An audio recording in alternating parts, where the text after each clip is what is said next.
not about being first, it's about being the best. While everyone is zigging, we're zagging. We feel like we can maybe help people out more. We have an enormous number of big ideas. Crypto is a nuanced issue, and it's possible the U.S. gets crypto wrong.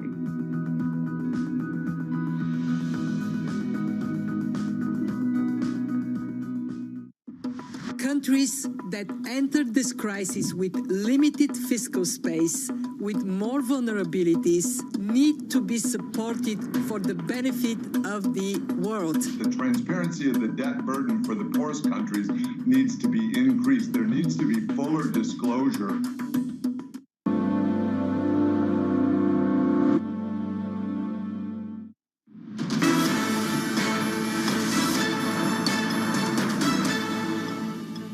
Welcome back to the European Market Open. A minute to go until the start of cash equities trading. Here are your headlines. Presidents Biden and Putin meet in Geneva. On the agenda for this highly anticipated summit, cyber attacks, arms control, and Nord Stream 2. European and US futures are steady ahead of today's Fed meeting, with inflation still likely seen as transitory. Attention turns to tapering and the dot plot. And metals fall as Beijing steps up its campaign to rein in raw materials prices. Watch for a slew of data from China imminently. Good morning, everybody. 20 seconds to go until the start of cash equities trading here for Europe. Let's have a look at where we are then on these futures. Futures suggesting a little bit of upside at the start of the trading day. Euro Stoxx 50 futures up by 0.1%. It's been a fairly mixed day through the Asian session. MSCI Asia Pacific down by 0.3%. Some weight being applied by the Chinese equity markets, which is interesting in the context of the Chinese data, which we just see arriving on our screen. So let me get to some of that. We've got three red headlines. I'll go through them. We've got May retail sales rising by 12.4% year on year. The estimate was for an increase of 14%. So we're seeing these European equity markets just opening up and digesting some of this breaking Chinese data at the same time. European equity markets just flat right now. Flat to positive, as you can see there on the left of your screen. So the May retail sales number comes in below estimates at a rise of 12.4%. The January to May fixed investment rises by 15.4%. That also below the estimate of 17%. And industrial output also below the estimate of 9.2%. So industrial output rising by 8.8. So all of that data looking to be a little underwhelming when it comes to what was expected, what was anticipated. Mark Cudmore has hung around with us to lend his support on coverage of this, Mark. And all of this data, I mean, the most obvious thing is it is all below estimates. And we were told by Ender to keep an eye on the retail sales number, and that does show some weakness. Yeah, this is really disappointing data across the board. The only thing that is slightly better is the jobless rate also came in below expectations, which is good news, but everything else missed expectations. Actually, a really set of disappointing data. Now, the backdrop for this is that overall, we know the Chinese economy is doing very well. They want to grow at above 6%. They're well on track for that this year. They can afford a little bit of a slowdown. So this is not a longer-term bad news story, but short-term, this is a real blow. Now, how will markets react? Well, because the data is coming out so late today, the Chinese onshore stock markets have just closed, and they have closed in a terrible day. The small caps are down the most in 3 months, and even the CSI benchmark index is down the most in 2 months. So it's a really, really bad week for Chinese stocks. They've been trading weak all during the last few sessions. So the next place you look for a market reaction would be the dollar yuan, the dollar offshore yuan, USD CNH. But of course, with the Fed looming today, it's unlikely people are going to take too much of an aggressive position. So I think the kind of takeaway from this is bad data. This slightly harms the China story. I think it emphasizes this idea we've been talking about for a couple of months, that Chinese stocks are likely to underperform global peers this year. The growth story was priced in last year. That was when they got their outperformance.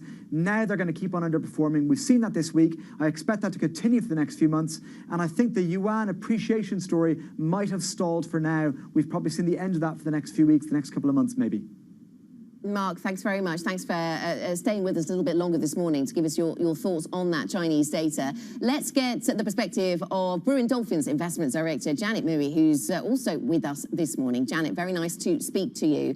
Give us your thoughts then on this set of data. So just to recap, we've had fixed investment for January to May, retail sales for the month of May, and industrial output for the month of May, and all of those numbers coming in below the estimates. They all show growth, of course, year on year, because, of course, the type of year that 2020 was. But how does this sit with you, this slew of data below estimates? Hi, good morning, Anna. Thanks for having me. Well, I think the data shows that there's still recovery and still growth, but the pace of that is disappointing and that has slowed. And I think that is in line with our expectation because a lot of that strong growth was boosted by stimulus last year and also from the very strong export activities and industrial activities. But that has started to fade this year as the world economy recovers and reopens. So this is in line with our expectation. And we also think that the slowing down in aggregate financing and the M2 in China also contributed to the slower activity. And that is actually in line with what the central bank and authorities are trying to do. They're trying to curb that overheating in the economy because we are already seeing higher inflation, whether you're talking about producer prices or the actual inflation. So this is in line with our expectation. But overall speaking, growth in China is still pretty decent. And really, it will be in line. And actually, that 6% target by the government, it should be pretty reachable. Okay, so the growth target is still reachable, Janet, which of course gets a lot of focus. But you suggest then that this disappointment in this data has something to do with tighter policy, tightening of what monetary policy in China? What is it that you think that the Chinese authorities are doing that has the impact of causing this data to disappoint? Yeah, I think it's the overall credit condition. Basically, I mean, Chinese activities is very much, you can say, state-directed. The Chinese, the national banks, they have the quotas to lend out, and that has been tightening from what we see in the aggregate financing data, and that directly would have an impact on the economy. That lag is shorter than that in the developed market, so that we are already seeing in the data. And also the government and the authorities, they are concerned about the leverage in the system. So we're talking about the financial system here, where we see that actually the leverage in the stock market, or whether you're talking about the housing market, has picked up during the pandemic because of easy liquidity conditions. And there are clear signs that the authorities are trying to slow that, right? And also, of course, what you have been talking about in your news headline is the China is trying to also curb commodity prices by releasing precious metals and industrial metals reserves. So I think all these signs suggest to us that the government is pretty serious in trying to curb that leverage and overheating in the markets and also in the real economy. Yes, if you see the Chinese authorities concerned about speculation in real estate and concerned about speculation in commodity prices, Janet, and they try to damp down on that, where does that money go? Does it then go into equity markets? Does it go into other Chinese assets? Yeah, I think the overall tightening in the liquidity conditions will discourage people from having more speculative activity. So that leverage should come down. And we all know that the stock market is highly volatile, driven by retail activity, and that significantly has been driven by leverage. So I think that for Chinese, that liquidity is likely going to be absorbed domestically. There's still quite significant and stringent capital control. And I think that it could be potentially flowing back to the housing market. That is perceived to be one of the more safer havens than the stock market, which has been doing pretty poorly at the moment. And I also think that the Chinese government bond market is offering quite decent yield, and that should attract more attention for investors as well. But I think the stock market could suffer more in the short term because of the momentum is fading and that leverage is going down. Janet, thank you. Stay with us. Janet Murray from Burin Dolphin. Plenty more to discuss with Janet, including, of course, it is Fed Day. Investors are looking for clues on a tapering timeline, and they'll be watching closely the dot plot from the Fed. Where do Fed officials think interest rates will be? We discuss the central bank's impending decision, inflation, and the state of the US economy next. This is Bloomberg.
Bloomberg has enhanced search on the terminal to deliver what you need when you need it.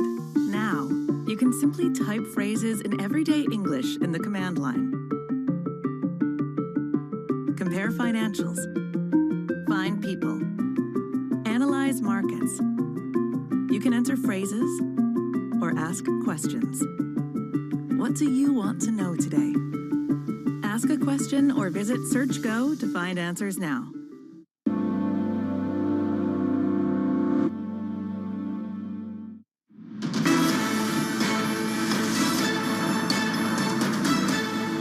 The United States is not looking to kick off a cycle of escalation and conflict with Russia. It's not us who brought Russia-US relations to the present conditions. If Russia continues to interfere with our democracy, I'm prepared to take further actions to respond. We don't have disagreements with the United States. They have the only disagreement. They want to withhold our development. We want a stable, predictable relationship. Why the American partners have done what they have until now is a mystery to us. But responded directly and proportionally to Russia's interference in our elections and the cyber attacks on our government and our business. The United States and Russia have some corresponding interests. We can also cooperate when it's our mutual interest. I do hope that our meeting will be constructive. Presidents Biden and Putin there speaking about relations between the two countries. The two leaders will be meeting in Geneva this afternoon. Back to the markets then, and we are 11 minutes into our European trading session. Let's get to some of the stocks that are on the move this morning. Bloomberg's Danny Berger has a rundown for us. Danny.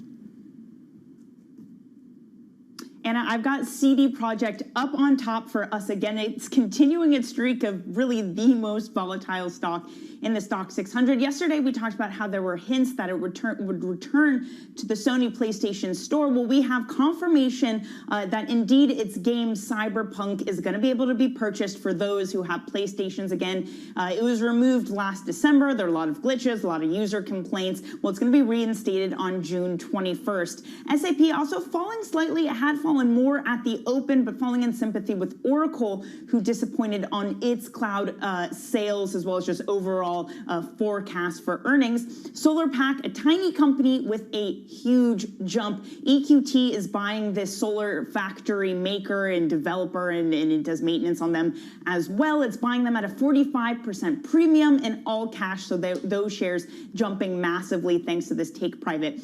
Now I want to switch gears and also take a look at what's going on with commodities listed in Shanghai. Earlier we had the China data that disappointed, but even earlier in the morning, Bloomberg learned that China is stepping into high gear its attempts to help control some of the price rises in commodities. State firms have been ordered to curb their exposure to overseas commodities. And China is also going to release metals from its very secretive state reserves. So you can see copper, aluminum, steel, all those listed in Shanghai futures are heading lower this morning, Anna.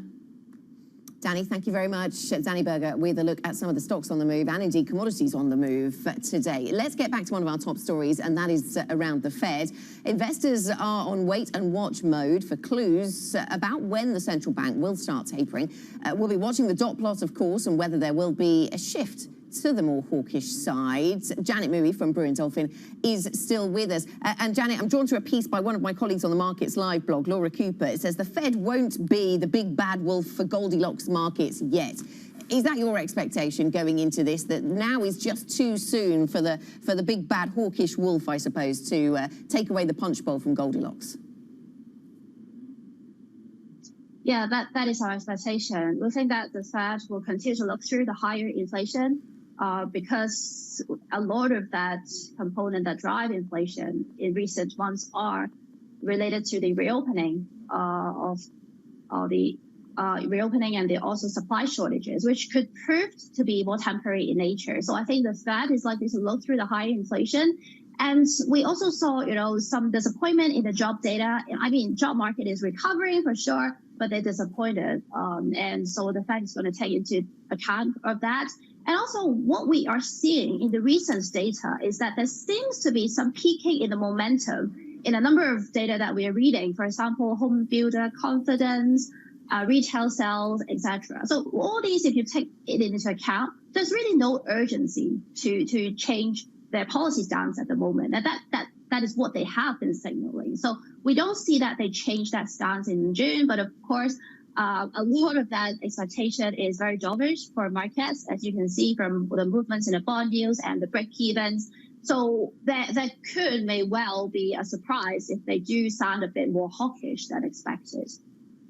Okay, yeah, so there's a lot of conversation about whether if there were to be a surprise, it would have to be of a hawkish nature, given how dovish the market positioning is. Let me ask you about the dollar then, and what expectations you have here. The question of the day we're asking on the Markets Live blog, Janet, is how much hawkishness would it take to move the dollar? I mean, if you look at what's happened to the dollar, I'm thinking of the dollar index here, it's been up and then down just about as much during 2021, but it's weak compared to years gone by, certainly weak compared to the end of 2016, weak compared to earlier in 2020, of course. So what kind of hawkishness would it take from the Fed to move the dollar? Yeah, I think it would probably have to be a lot more hawkish than people are currently expecting, because overall speaking, we still see continued weakness in the dollar. Of course, a lot of that has already happened. But we still see, the drivers of that weaker dollar is strong global growth. Whenever you have that, the dollar tends to weaken. The demand for safe haven is definitely less, and also that budget deficit is, continue to widen, especially with some ambitious stimulus plans still yet to come, right? But we also feel that if the Fed turns more hawkish, then it will be the first major central banks to do that. Especially what we heard from the ECB is that they are even going to accelerate their bond purchase. So if that happens, then the dollar could have some more positive upside. But overall, net, we feel that currently we are at a more neutral stage and more looking for continued weakness rather than upside. Unless we see a much more hawkish Fed and the dot plot moves, that there is an earlier move than market expected. And how are you thinking about US equities at this point? I asked this, Janet, because I was looking at a great chart that talked about US equities and the put-call ratio, and it suggests that markets are skewed in terms of optimism, skewed towards optimism about stock markets. If you look at this put-call ratio, this is at levels we haven't seen since back in 2000. I wonder what you make of that kind of indicator, or what kind of indicator are you looking at to give you your positioning around US stocks? Yeah, overall speaking, we think that the positioning and the sentiment is generally still quite optimistic for the US market. We are cautiously optimistic on the US market. I mean, we have been overweight. We have trimmed our overweight a bit at the expense of adding to our overweight in Europe, which, that has done well because European equities have done really well. And we think that, if bond yields remain at these levels, we think that, the US market can have a better comeback because that's very much growth focused, and that has lost a bit of favor in the past, in earlier part of this year. But what we have, this current stance is we're overweight. We're cautiously optimistic, and we are much more balanced now with our view on growth versus value because of what bond yields currently are. Janet, thanks very much. Thanks for joining us this morning here on the European Market Open. Janet Mui, Investment Director at Brewin Dolphin. Let's get a Bloomberg Business Flash. Corporate stories then for you this morning. Here's Simone. Blackstone is nearing an agreement to acquire Soho China in what would be its biggest real estate investment in Asia's largest economy.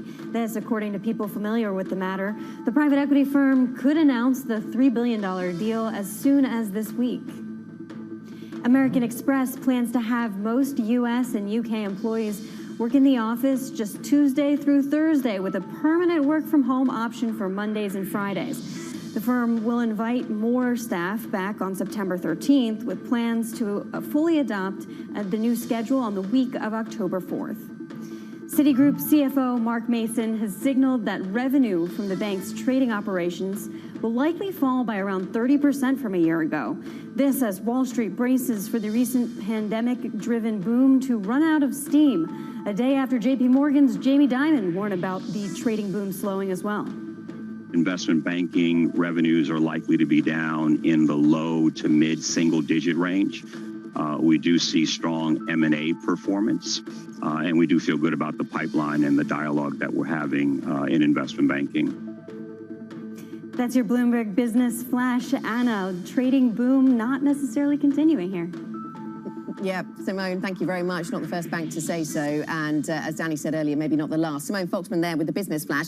On to some other corporate news about you. This is a fashion retailer, an e-commerce retailer of fashion over in Frankfurt. And the stock on the rise this morning. We've got a bump up in the stock on the IPO day, I should say, up 11% this morning as it debuts in Frankfurt, bolstered by investor expectations, I read, that easing lockdown restrictions will boost sales of party and evening wear. Wouldn't that be nice? Well, the stock up, as I say, by 11.6% this morning. Coming up then on this programme, the EU is set to lift travel curbs for US residents. An expanded white list could be approved as soon as today. All the details next. This is Bloomberg.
Access the financial world on demand.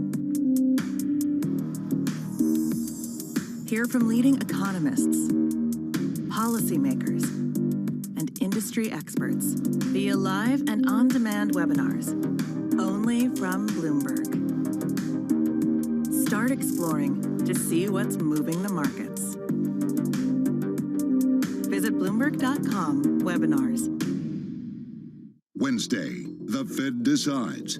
Will the Fed react to accelerating inflation concerns? Are members eyeing an earlier rate increase? Coverage begins at 1:30 p.m. on Bloomberg Television and Radio.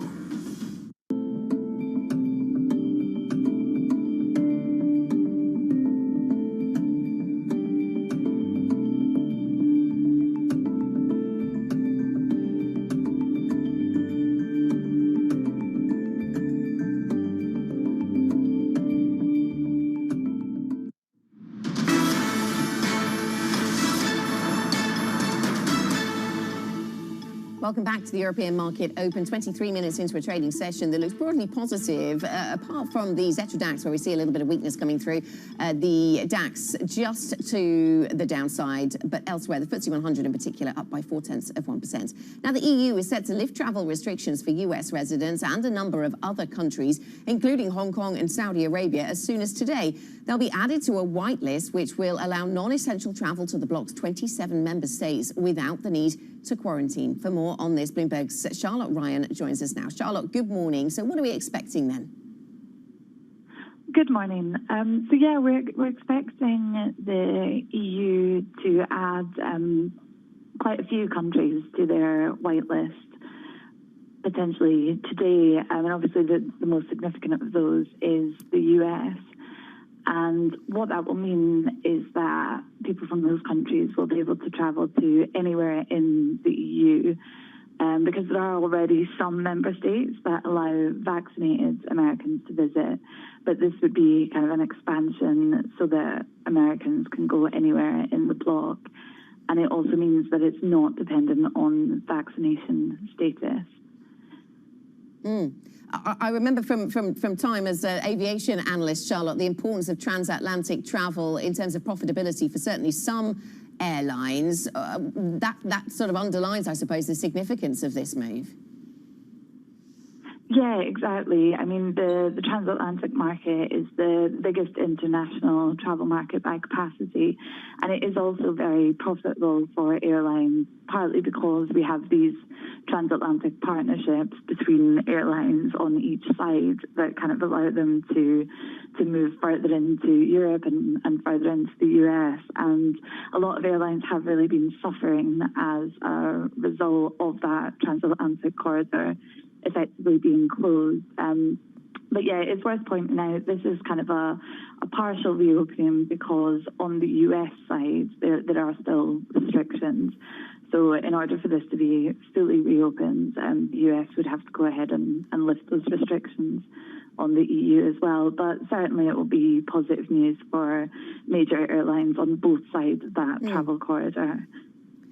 Charlotte, thank you very much. Charlotte Ryan joining us there with the latest on the transatlantic travel plan between the EU and the United States. The UK may be on a different path, it seems. The OAG, this is the digital flight information provider, holding a webcast, and chief analyst there speaking, saying UK airlines will cut capacity if Spain is kept on the amber list. This in reference to the traffic light system that the UK has adopted. It will be no surprise if the UK fails to extend the green list next time. He then goes on to say that the worst case for aviation would be for 2029 travel recovery, to still see the virus lingering in 2029. Let's see if we do get to that point. Coming up, we're back to the geopolitics. Biden and Putin meeting in Geneva. Plenty for the two gentlemen to discuss. We'll get an insight next. This is Bloomberg.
I think what we've seen during this period of time is that communicating via video is not a fad. We are using it in all aspects of our lives, for work, for learning, for communicating, for staying in touch.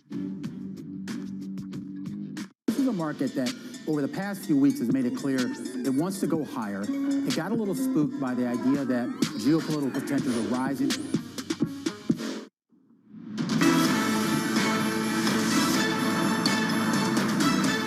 Welcome back to the European Market Open, 8:30 here in London, so 30 minutes into a European trading session that looks pretty mixed, actually, when it comes to the performance of the various markets by geography. The FTSE 100 up by 0.3%, a bit of weakness on the Xetra DAX. Let's look at the sector breakdown and see if that gives us any clues. The banking sector is something that's being supportive here in London. So the HSBC share price up just 0.7%, but that adds quite a bit in terms of points. And some of our colleagues making the point that if we see, as we've seen, a big inflation beat for the UK economy, or at least inflation coming in higher than was anticipated, maybe that plays well for the banking sector. So some of those banking names doing well in London, but we see banks pretty much mid-table when it comes to the overall European banking picture. Basic resources to the downside, down 0.8%. Insurance, once again a focus for markets, and travel and leisure moving up, perhaps in connection to some of these lines we've been covering around US, EU travel and opening up on those travel corridors. Let's get a Bloomberg First Word News update. For that, here's Simone Foxman. Simone. Thanks, Anna. The two largest U.S. states are now fully reopened. New York Governor Andrew Cuomo has lifted the state's pandemic mandates, saying 70% of the adult population has been given at least one dose of a COVID vaccine. And California has lifted capacity limits, social distancing, and removed most mask mandates for vaccinated people. Governor Gavin Newsom marked the full reopening with $1.5 million lottery awards for 10 vaccinated residents. Global bankers hoping to skip Hong Kong's tough quarantine regime will have to wait. Bloomberg's learned that bankers who have applied to take trips this month are being advised to postpone. The pause is a blow for fully vaccinated bankers looking to travel outside Hong Kong, also for overseas executives wanting to avoid 3 weeks of quarantine in a hotel. Israel has launched airstrikes on Gaza, saying it acted in response to incendiary balloons sent across the border from the Hamas-controlled territory. The violence comes 2 days after Naftali Bennett took office as Israel's prime minister, ending Benjamin Netanyahu's 12 years in power. A conflict last month killed at least 243 people in Gaza and 12 in Israel. Global news 24 hours a day, on air and on Bloomberg Quick Take, powered by more than 2,700 journalists and analysts in more than 120 countries. Anna, back to you. Thanks very much, Simone Foxman, with an update there. Now, back to the geopolitics, and President Joe Biden plans to warn Russian leader Vladimir Putin that the United States will respond to actions that conflict with its national interests when they meet face-to-face in a few hours' time in Geneva. Bloomberg's Yusuf Kamel Eldin is on the ground for us in Geneva. The sun's shining over Geneva then, Yusuf. What will be happening at this meeting, though? What are the latest updates? What are we prepared for? Anna, I thought I left Dubai, came on this long flight overnight so that I can escape the sun, and then today is apparently the only sunny day in the next 8 days. That gives you a bit of a backdrop in terms of the gorgeous setting here on Lake Geneva. Villa Lagrange is where this is taking place. This is a structure from the 18th century, depending on what you're into. It can be either beautiful or grotesque, but either way, that's where history will once again be written. The expectations are fairly muted. Both sides agree that relations are tense, and this face-to-face meeting could help at least direct some of the energy into the right direction. For the U.S. side, this is about the ransomware attacks. This is about the tensions in the Ukraine over joining NATO. And it's also about the heavy hand in dealing with domestic opposition in Russia under Alexei Navalny. For the Russians, they're saying, well, let's try and prevent the deterioration in the relationship, maybe also look at cybersecurity. Potential outcomes, the people we've been speaking to suggest that there could be progress on things like climate change. Maybe you'll get something around a diplomatic restoration of ties, so consular services, which would be good for business, but there won't be a strategic friendship, and there won't be a nuclear breakthrough either, guys. Yeah, so, I mean, a beautiful setting then for their meeting, just looking at images of Villa Lagrange, then Youssef. But these two heads of state, they have known each other for a long time. They haven't met, though, you were pointing out, for some years. What's the backstory to the relationship here?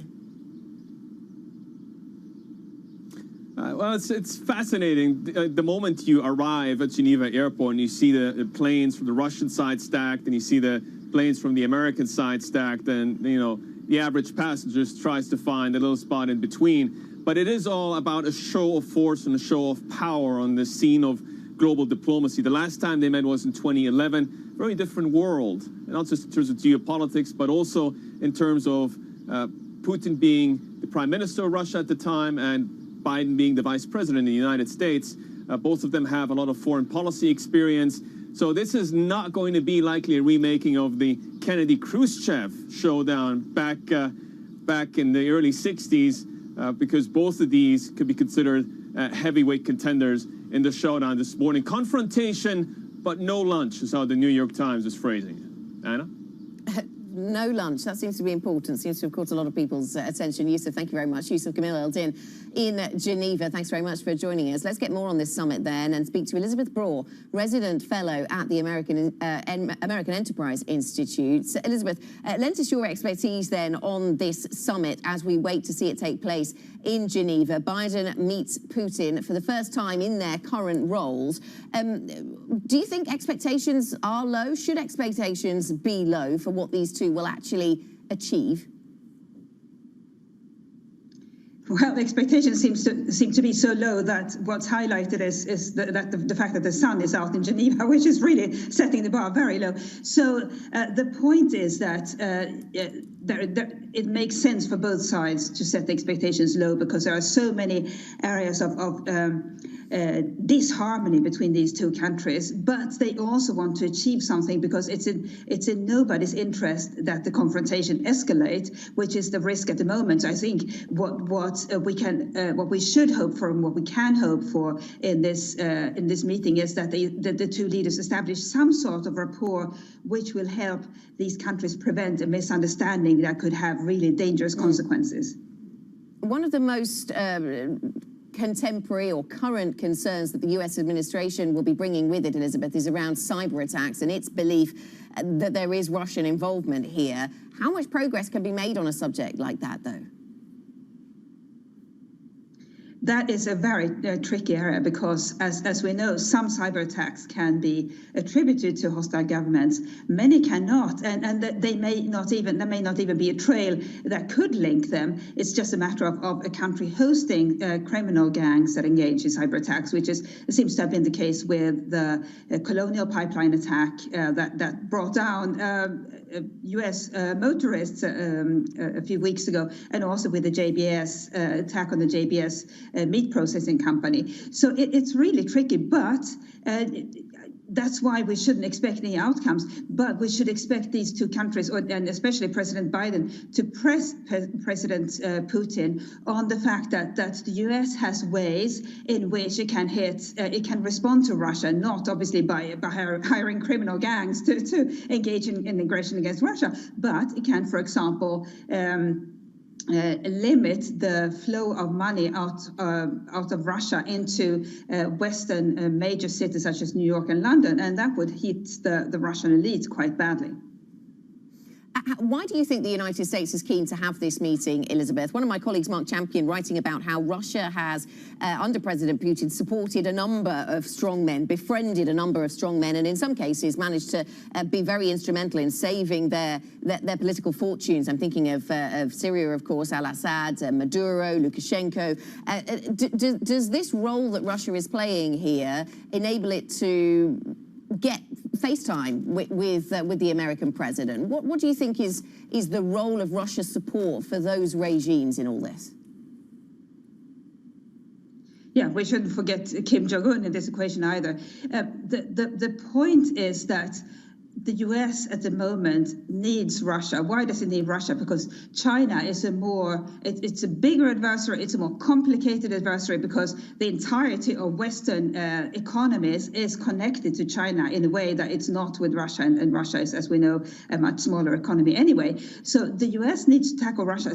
Trump started doing that in a sort of a very abrasive manner that wasn't terribly effective. But Biden has the same inclination as Trump, and for that, so he needs a lot of political capital for that. He needs a lot of support from other countries, and he essentially needs to tone down the conflict or the disharmony with Russia in order to focus on China. So in a way, Putin has a good set of cards for these talks, because he doesn't need the US as much as the US needs him, or as he needs Russia. Okay, so that's interesting. So we set this in the context of the US-China conversation, and that is important. President Biden does seem to emphasize that he sees himself as in a battle with autocrats from various parts of the world, and he wants to bring democracies together. How is he doing on that front, Elizabeth, as he approaches this meeting? That is the tricky part, and I think we need to understand, we as the West, that we see spreading of democracy as the greater good for the world, whereas countries like Russia and China and smaller countries in the world see it as Western interference, see it as an effort by us to impose our way, our political system on their countries, and they don't appreciate it. So I think what Biden needs to focus on in this meeting is not saying, oh, in Russia you need more democracy, and we don't like what you're doing in terms of less than fair and open elections. But what he needs to do is focus on particular cases such as Alexei Navalny, which it's I think completely obvious to everybody that prisoners should be looked after even while they are in prison, that they shouldn't have to live in fear of losing their life while serving a sentence. So I think focusing on those specific cases that the world is watching, and where it would be extremely difficult and beyond embarrassing for Putin if something were to happen to Alexei Navalny. So communicating that we're all watching, because that's something that we can all identify with. Okay, Elizabeth, thanks very much for the insights. Elizabeth Braw, resident fellow at the American Enterprise Institute. Thanks for bringing us your thoughts this morning. Coming up then on the European Market Open, 10 of the world's biggest banks have been locked out of syndicated bond sales by the European Union. The move will cost each of these banks millions of dollars in fees. We'll have all of the details next. This is Bloomberg.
curtain will rise again. Broadway's returning June. If you bought tickets, It's busted out. you've got more time here. If you want Commodities are up. Keep going. To the moon. Beautiful. Bloomberg Surveillance, weekday mornings on Bloomberg Television and Radio.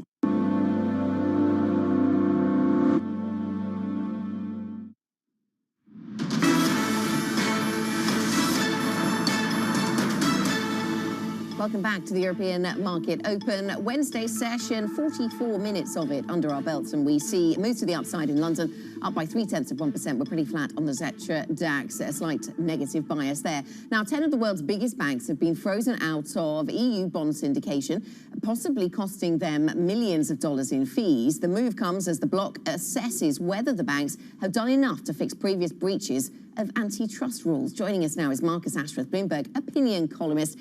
Good morning to you, Marcus. Great to get your thoughts on this subject. But why have we seen these banks then being barred from this process? I like the title of your opinion piece. You said the bond market has a $970 billion sheriff in town. There seems to be a new rule setter here. What's the story? Are you accusing me of headline clickbait? If you are, then you're probably right. Will it work with me? I clicked. Yeah, once you think about sheriffs, it's a very strange move from, bear in mind, the regulator in Europe is not the European Union, the Commission in this case. You know, it is the ECB or absolutely the national regulators, be it the FCA in this country or what have you. It's really quite a strange and perhaps dangerous political overreach from the European Union here, because the second they got this big carrot to hang out, they know they're going to be raising, you know, close to $1 trillion equivalent of bonds over the next 3 or 4 years. They decided to go back to previous, you know, long-standing some of these things, scandals and complaints, which have been through the regulatory process and been fined and called out and what have you. To arbitrarily say, look, we're going to do this is very surprising. Now, you could argue it's a very good thing, because in any way you're going to get banks to actually properly make sure this culture of collusion and market rigging on all this other naughties have been going on stops, is to take the carrot away rather than just a stick, which they just take it and move on. That the fact that they will have, one, their reputation damaged, and two, the fact that they are not capable of getting these certain fees, and it's whether that one then widens out and everyone in the political public space in Europe doesn't use these banks, and this has a real risk of widening out if the sovereigns and other entities don't do it. So it's a very strange decision in the way it's been presented, because it could have been done much better in a communicative and universal basis on Europe, I think. It's interesting where this has come from then, and it's interesting to see whether this does set some kind of precedent, as you point out, Marcus. But I suppose the EU feels that it's got the upper hand here because it knows that its debt is, at least for the moment, popular. Is that the underlying story here? Yeah, and that's deeply worrying to me as well, because if this is yet another tool to try and prize people away from the City of London to get into Europe, because they're basically, so the only way you get back on our list if you start moving bankers across, then I think this will be very, very damaging. But that's possibly a little bit reaching there. But nonetheless, there is a strange ambition here for them to do things in a much more aggressive manner. Also, it's going to favour the banks who are not on that list, which may be very unfair to them in the context that they may have been lucky to get away with things, and people who are on that list are very unlucky to be on it. And how do they get off that list? It's very arbitrary. Doesn't seem to be a clear way of doing it. So it does make you feel a little worried about the way this process has been done. Okay, I mean, there are plenty of US and UK banks on here, but there are also Eurozone banks, should probably make that point. Credit Agricole, Deutsche Bank, Natixis, UniCredit, and there's a fairly long list. Marcus, thank you very much for joining us. Marcus Ashworth, Bloomberg opinion columnist, with us this morning on the subject of the bond markets in Europe. Coming up on this programme, all eyes will be on the Fed. With inflation accelerating and the job market tightening, today's US central bank meeting will be among the most watched. I feel like we're always watching the Fed, but today even more so. We'll discuss the outlook with Bloomberg Market Live's Laura Cooper. She's with us next. This is Bloomberg.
Valuations, particularly, sort of the technology landscape, have gotten to some pretty extraordinary levels.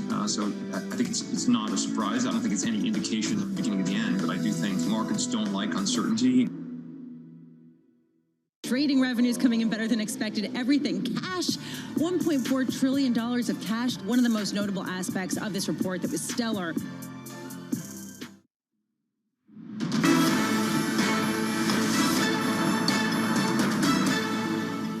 China has a problem with its demographics. Its 1979 one-child policy may have successfully kept the world's biggest population in check, but it's also resulted in a 7% decline in working-age citizens over the past decade. The United Nations projects this group's size will shrink a further 10 percentage points by 2045, by which time the over 60s will make up a third of all citizens. China's already started easing its family planning policy, and new moves may further shift family dynamics from the so-called 4-2-1 blueprint to allow 3-child families. If successful, it could help China maintain its population balance. However, it also means the burden on the only child generation grows heavier. And studies show that many working women in China find multiple children fundamentally incompatible with career success. Bloomberg Economics says other initiatives like birth and parenting-friendly policies and an increase in the pension age are needed as quickly as possible for China to slow the looming workforce decline and aging crunch. An interesting picture there. Tom McKenzie reporting a look at how China's trying to tackle its shrinking labour force by allowing more children in a family, stepping away from earlier policy diktats. Let's get back to the European market session then. 8:53 here in London, so 53 minutes into our session. Divergence really either side of that flat line. So FTSE 100 doing a little better than the Xetra DAX as we see some of the banking stocks perhaps lending a little bit of support to the upside in London. Laura Cooper now joins us from our Markets Live team, macro strategist. And Laura, we had some data out from China at the top of this hour, which was interesting as we saw European equity markets just getting into their stride. I'm not sure if you see much of evidence of it in the European session, but it was a little bit disappointing and an interesting reminder of that transition or that opening up narrative that we've been talking about a lot for various economies. It started much earlier in China, but it continues, and we continue to ask questions about the pace that it can adopt. Absolutely, and certainly that mixed data from China this morning did point to, yes, industrial strength, continues to be that predominant driver of the economic recovery, whereas the consumer, which has really lagged so far, is not yet kind of carrying the baton, and we're not yet seeing that broadening growth. But I think for markets, really, the news out of China this morning has been focused on the fact that they want to ramp up that speculation and try to curb the commodity price pressures that we are seeing there. And that is having some spillover effect in terms of driving some of those metal prices down. But I do think it warrants caution in really overestimating the impact that China will have on the commodity market. Yes, on the net, this is quite bearish, but I think it's important to note that China is a price taker in the global commodities spectrum. So yes, it's kind of having some limited impact, but really demand is likely to overpower that over the medium term. Now, I loved your piece on the Fed, Laura. I cited it a little bit earlier on with one of my guests. The Fed won't be the big bad wolf for Goldilocks markets just yet. And it got me all confused. I couldn't work out whether I was talking about punch bowls or porridge. but I understand your point that this is too early for the Fed to turn hawkish then. Yeah, I do think that's the case. I mean, the Fed is looking at a substantial progress in terms of those economic indicators and looking at what's happened in the labor market. The May employment figures have come in on average just over 400,000. So that's well below that string of strong prints that they're looking for. We've also seen inflation expectations fall since mid-May. So really at this point, I don't think there's an impetus for the Fed to have an official policy pivot. Now, that being said, I think there's two things that markets are going to be watching out for. One is that so-called dot plot. The bar is low for the consensus to tilt towards a hike in 2023, which will be interesting against updated inflation forecasts. And then any hawkish hints coming from the press conference with Fed Chair Powell. If we just kind of look at the growing chorus of FOMC members who are warming up to the potential of discussing tapering. We could see some hints that they're laying the foundation for that official stance to come potentially later in the summer. Laura, thank you very much. Laura Cooper, Bloomberg Markets Live macro strategist. Thanks for bringing us your perspective this morning. That is it for the European Market Open. Surveillance Early Edition is up next. Market moves very much kept in check by the FTSE to the upside, the DAX to the downside. So the Stoxx 600 up by 0.1%. We'll watch out for the Fed. We'll also, of course, be keeping an eye on Putin meets Biden over in Geneva. This is Bloomberg.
We're now in the early stages of a sustainability revolution. The battery problem may be the biggest unsolved problem in all of technology. Every time the United States has done great transformative things, there's been a partnership between government and the private sector. With a willing partner to ensure competitiveness and draw in investment in the United States, Canada's going to be able to be even more ambitious. The objective for Glasgow, first and foremost, is to keep that 1.5 degree temperature rise within reach. The train has left the station.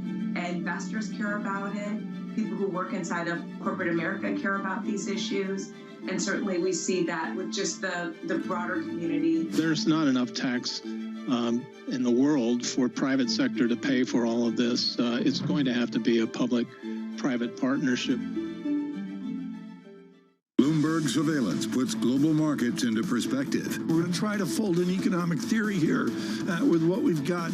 Based on data. The focus is going to be on the data, the manufacturing data. How the market responds will be really interesting. Timely conversations. Part of getting out of this hole is big fiscal. Keeping you up to date on trends. When do you take this thing off? So you put it on to take it back off. Wake up with Tom Keene, Jonathan Farrow, and Lisa Abramowitz. Weekday mornings on Bloomberg Television.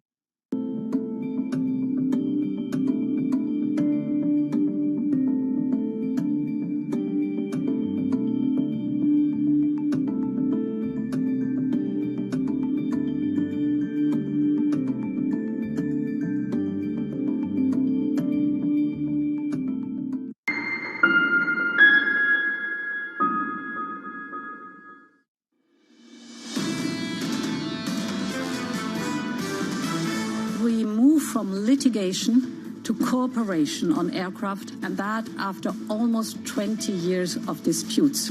With respect to China, we will continue to do business with them, and that is in our interest. The UK will potentially get access to the CPTPP. This paves the way for that. This is Bloomberg Surveillance, Early Edition, with Francine Lacqua. Well, good morning, everyone, and welcome to Bloomberg Surveillance Early Edition on this Wednesday, the 16th of June. I'm Francine Lacqua here in London, and here's what's coming up on today's program. President Joe Biden meets Vladimir Putin today in Geneva. He's expected to take a hard line on Nord Stream 2, arms control, and the recent spate of cyber attacks. Policy matters. Stocks hold steady ahead of today's decision of the Fed, while Jay Powell and company are expected to stand pat on rates, so tension turns to the dot plot. And China steps up its campaign to rein in commodity prices. State firms are ordered to curb overseas exposure, sending everything from iron ore to zinc lower. So good morning, everyone. President Joe Biden plans to warn Russian leader Vladimir Putin that the U.S. will respond to actions that conflict with its national interests when they meet face-to-face in a few hours' time in Geneva. My colleague Youssef Gamaeldin is on the ground for us in Geneva. Youssef, what exactly are the expectations for the meeting? Well, Francine, basically the meeting is expected to take 4 to 5 hours, and it's going to take place in Villa-Lagrange, which is not far away from our vantage point. And arriving here overnight from Dubai, I could already see the power optics in play at the airport. American planes stacked, Russian planes stacked, and the 777 coming from DXB looking for a spot to park. But in terms of what we might get out of this, you think along the lines of 7 decades of U.S.-Russia summits. A lot of them have been important historic milestones. So what about this time around? Is it going to be anything like Gorbachev in the late 1980s with Reagan? Well, it doesn't look like it at the moment, but as you know, there's always a surprise factor with these one-to-one conversations. On the agenda on the U.S. side is going to be the ransomware attacks, some of the tensions over the Ukraine. You also have some of the domestic political issues in Russia. And then on the Russian side, it's really more about just trying to prevent it from getting worse, and maybe an agreement on cyberspace, potentially leading up to a reconciliation on the diplomatic side so that consular services can resume at least, maybe as one step to something more later in the year. Francine? Youssef, thank you so much. Youssef Gamaeldin there in Geneva. Now, the meeting with Vladimir Putin is the last stop in what has been a busy week of international meetings for President Biden. It all started last Wednesday when the Bidens arrived in the UK for the G7 meeting. In Cornwall, the leaders of the world's major industrial nations pledged 1 billion COVID doses to poorer countries and urged China to respect human rights and fundamental freedoms. From there, Joe Biden traveled to Brussels for an EU meeting and a NATO summit. The U.S. president and the other leaders of the Western Military Alliance then placed China at the center of the agenda. Now, the final communique warned about the systemic challenges posed by Beijing and identified Russia as a main threat. Now, as we've discussed, Joe Biden now in Geneva to meet with his Russian counterpart. Joining us now is someone who's been traveling with the U.S. president since he left the States last week. He's Bloomberg's Washington, D.C. reporter, and he's Josh Wingrove. First of all, Josh, fantastic social media. I love following you, including some of the M&Ms that you posted from Air Force One. If you look at the, I guess, overarch theme of all these meetings, it's President Biden showing that he's back. What is his main message to President Putin going to be? Well, they're really downplaying expectations, and good morning. It has been a long week. You'll forgive bags under my eyes, if you can see them here. But they're saying this is more about drawing lines in sand than it is coming with a particular deliverable out of there. We might see, for instance, that announcement about ambassadors returning. We're told that both ambassadors are here for this meeting, but otherwise, they're really sort of trying to really bring down expectations that there'll be some sort of tangible yardstick, 12 hours from now, whenever this ends, that they can take this to. The run of show, of course, is 1 o'clock is the start. Putin comes first. Putin is also going to give his press conference first. We have no idea how long that will be. Biden will go after that. We have no idea how long he will speak for. So this thing could drag on throughout the day. So I hope everyone is rested, energized, and waiting for this. They will speak briefly at the top of the first session, though. So that'll be our sort of sneak peek early this afternoon here in Geneva. We don't know what they'll say. We don't know if they'll respond to questions. But, that's the closest thing they're going to have, given no joint press conference. Yeah, Josh, I remember actually I was in Helsinki, which was very different in terms of pageantry when President Trump met with President Putin, and they, at the time, did a joint press conference. What would constitute a win for President Biden? It was a memorable one. So, what does the U.S. need from Russia today, even if we don't have any policy agreements? I think the U.S. is just hoping for things not to deteriorate further in the relationship. I think that Joe Biden has warned Russia over recent cyber attacks, but also, going back to the SolarWinds situation. They've kind of stopped short of blaming Russia for the ransomware incidences we've seen lately, but they've said these are happening in Russia's backyard. In effect, they're harboring the criminals doing it, and they need to do more to stop it. And if they don't, the U.S. may respond. So we really haven't seen those sort of specific, threats, like what they will do to respond. So I think we'll kind of watch on that. Biden teed up this meeting, of course, by meeting with Baltic countries, by speaking by phone with Ukraine's leader as well. Like he's meeting with NATO, of course, and so he's trying to sort of, I guess, show a united front, but they're not under any illusions that Putin is a pushover or anything like that. So I don't want to hold my breath too much for a huge outcome here. I think this is more for them about framing and setting the relationship. Josh, the two leaders know each other, but it's the first time they meet as president, or as the President Biden is in charge. Do we know if they get along? Have they had a kind of an okay relationship in the past? That's a good question. I wouldn't say get along. Joe Biden, though, has a habit of trying to get along with everyone. Putin, in his past meetings with presidents, has a bit of a charm factor to him. Bush, Clinton came out sort of a little effusive almost in their sort of characterization of Putin as a person.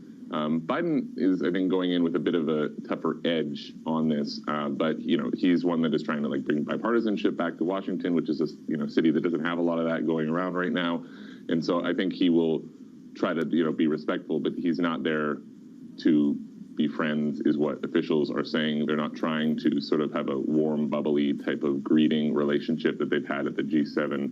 Instead, this is really more for them about putting up some fences, if you will. Josh, thanks so much. Bloomberg's DC reporter Josh Wingrove in Geneva. We'll have plenty more from Josh throughout the day, and I urge everyone to follow him also on social media. Now, coming up, keep watching the dots. It's the outlook that's in focus ahead of today's Fed decision. We'll talk taper expectations with Grace Peters. That's coming up next, and this is Bloomberg.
Economics, finance, politics. This is Bloomberg Surveillance Early Edition. I'm Francine Lacqua here in London. Now, let's check on the markets because it's a Fed day, and also it's a very big Fed day, one of the most possibly watched Fed days in recent memory. This is because of market positioning, and of course, a lot of people will at first glance look at the dot plot and then look at what Jay Powell has to say about some concerns going forward. I know that the position in the market means that it could actually reprice quite quickly. Investors really turning, they're cautious ahead of this policy decision amid speculation that officials could give an indication about their timetable for tapering stimulus injections that have driven this market boom. So let's talk about the market boom. Let's talk about what we're seeing also from the Fed and what the dot plots could show us.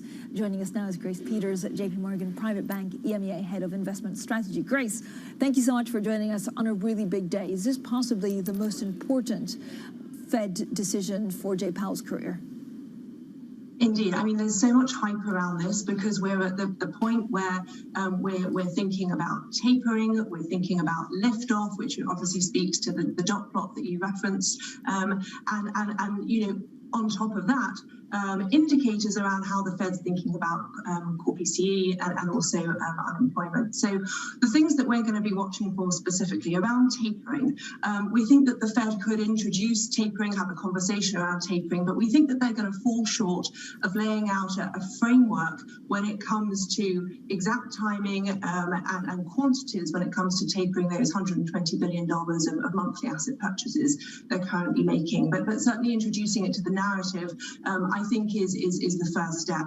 When it comes to the dot plot, obviously we're looking for, the private bank view is that the liftoff, the first Fed hike, is going to take place in the second half of 2023. At the moment, the Fed is sitting more in 2024 when it comes to the median dot plot. But we're expecting, and I think it's quite a high chance that actually that comes forward, pushing liftoff into 2023. And that in itself would then act as a catalyst for bond yields to move higher. We've obviously seen some consolidation when it comes to US 10-year Treasury yields around the 1.5%, down from where they were in March. But if we do get this talk about tapering, and if we get this move up when it comes to the dot plots, we think you're going to see Treasury yields start to rise again. And indeed, over the next 9 to 12 months, we think you're going to be headed to around 2% on 10s, perhaps 2.25 as well, which obviously has implication for leadership in other asset classes like equities. So, Grace, how quickly could we see a scaling back of bond purchases, or at least talking about it? Could this come as soon as this year, or do you expect in 2022? Yeah, I think the first step is obviously is talking about the fact that tapering is on the horizon.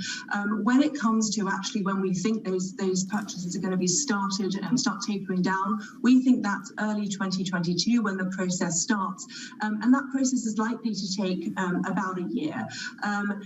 During that time, you're likely to see inflation start to modestly tick up. We think inflation this cycle will be slightly higher than the last cycle, where obviously we didn't achieve the Fed's mandate of 2% inflation on a sustained basis, which is why when it comes to Fed liftoff, after you've done the tapering of the asset purchases, after inflation has consistently averaged above 2%, which we think is a 2023 event, you then get at the back end of 2023 the first Fed rate hike coming through.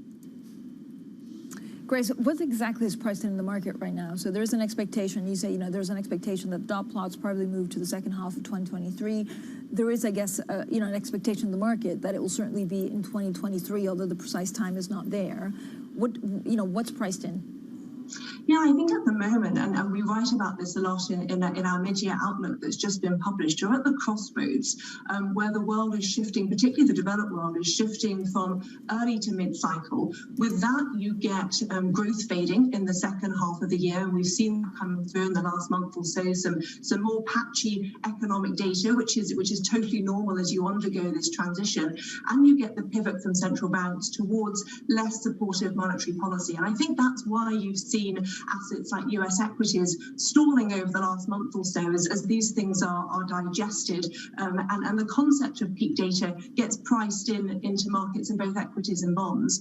From here, I think where the market is going to get a lot more comfortable is about growth, not just through the end of this year, but through the end of 2022 into 2023, still being above trend. And indeed, when you look at nascent themes around CapEx spending, around digitization, automation, there's every chance that growth from 2023 onwards, i.e. potential growth this cycle, is stronger than it was in the last cycle. And I don't think that's priced in. So as we, our view at the private bank that this is how the growth picture could play out in the medium term, as that becomes priced into markets, there's upside to rates, there's upside to equities. And from a portfolio perspective, what we think it means is you need assets exposed, pro-cyclical assets exposed to benefit from that, but also married with secular growers that transcend business cycles.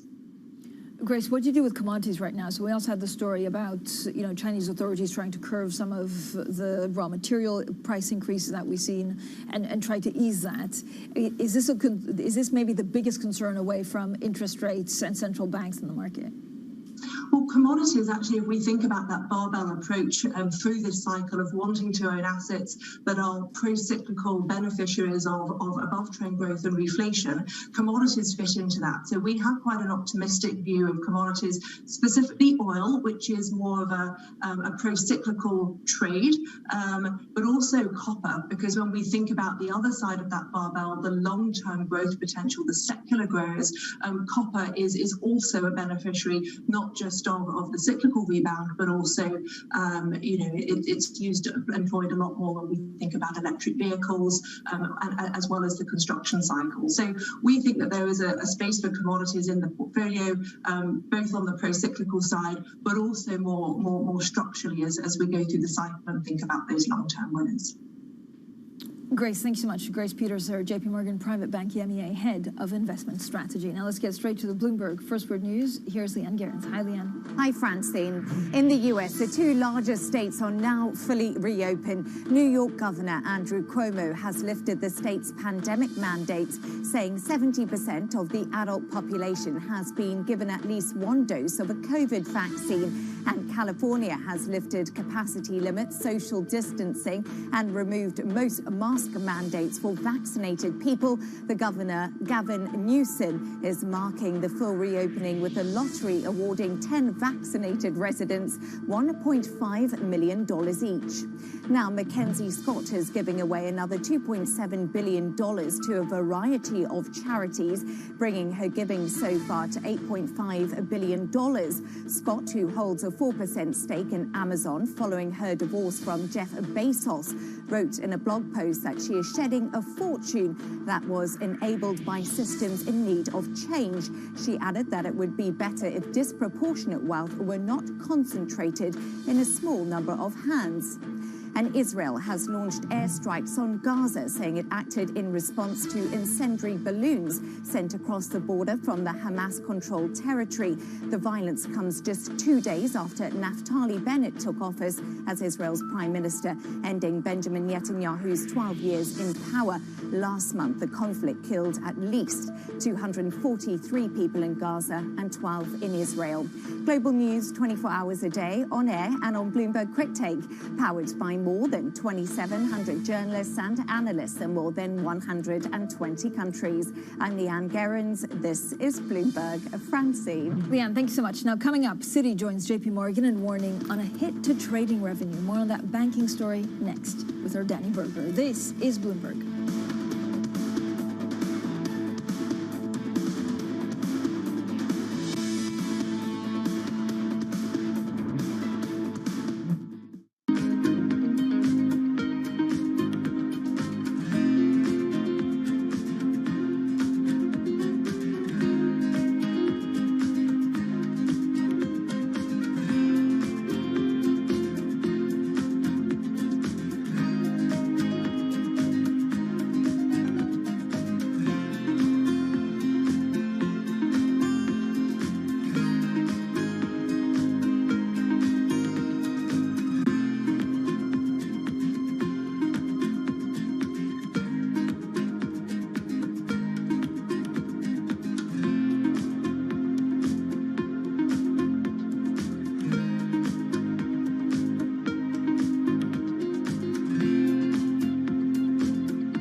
Countries that entered this crisis with limited fiscal space, with more vulnerabilities, need to be supported for the benefit of the world. The transparency of the debt burden for the poorest countries needs to be increased. There needs to be fuller disclosure.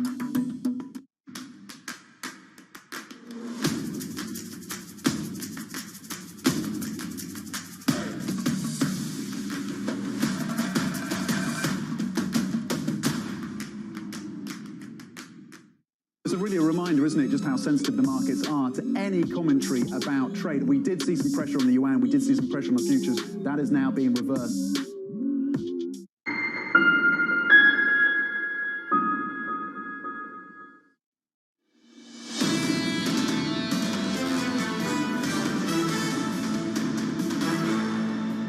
Investment banking revenues are likely to be down in the low to mid single-digit range. We do see strong M&A performance, and we do feel good about the pipeline and the dialogue that we're having in investment banking. Well, that was Mark Mason, Citigroup's CFO, on the slowdown in pandemic trading. Now let's get to the very latest from Danny Berger. Danny, thank you so much for joining us on this huge story. So this isn't the first warning that we've had this week from banks. No, it's not. I mean, just yesterday, we heard from Jamie Dimon saying that he sees about a 38% slowdown in this current quarter in trading revenues compared to the one before. Morgan Stanley also had a warning earlier this week. And really, these companies in their last earnings results said, hey, this really high volatility in markets that's giving us this big trading revenue isn't likely to continue. So it's not a surprise. These are the first concrete numbers we're getting. So we're seeing some price adjustments due to that. But really, one of the big concerns is this is a double whammy. While you have the trading picture return to normal, what's not returning to normal is loan growth. This is something that Citi and JP Morgan also warned about, that still the effects of the stimulus, these high cash piles mean that consumers aren't taking out a lot of loans, and neither are corporations. So it's both trading and loan revenue that's likely to look weak for banks this quarter. Danny, another blow to trading revenue. The EU is also barring 10 banks from their bond sales. Why, and how much will this hurt? Right, so these 10 banks, this is out of about 29 that are responsible for bidding on these EU bonds. The EU has said to these banks, which are really a who's who from JP Morgan, Bank of America, Citi, NatWest, Barclays, Nomura, and more, EU is saying to them, look, you've had past transgressions of breaking antitrust rules, and we want evidence from you that you've done enough to fix these issues. And until then, you cannot participate in this huge offering that the EU is putting out, part of the European Bond Recovery Fund, about 800 billion euros.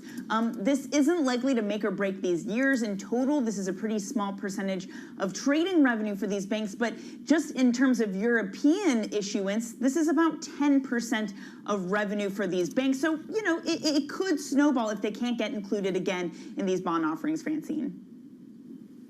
Danny, thanks so much. Our Danny Berger there with the very latest on the banks. Now, coming up, Biden and Putin meet today. On the agenda for this highly anticipated summit: climate change, cyber attacks, and arms control. Of course, up next, we'll be back live in Geneva. And then we also look at UK inflation surging to 2.1%. This is more than the BOE expected, so we'll see what it means for sterling. This is Bloomberg.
It's such an interesting new world. The world is changing. For us, it's not about being first, it's about being the best. While everyone is zigging, we're zagging. We feel like we can maybe help people out more. We have an enormous number of big ideas.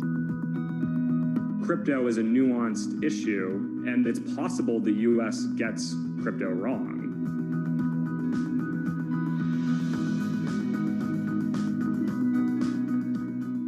Mercedes-Benz is on a path towards CO2 neutral mobility. So we have flicked the switch there, and really we're going to step by step electrify everything. And what does that mean? Combustion engines get electrified. Every Friday with 30 minutes dedicated to fixed income, I'm Jonathan Ferro. This is Bloomberg Real Yield.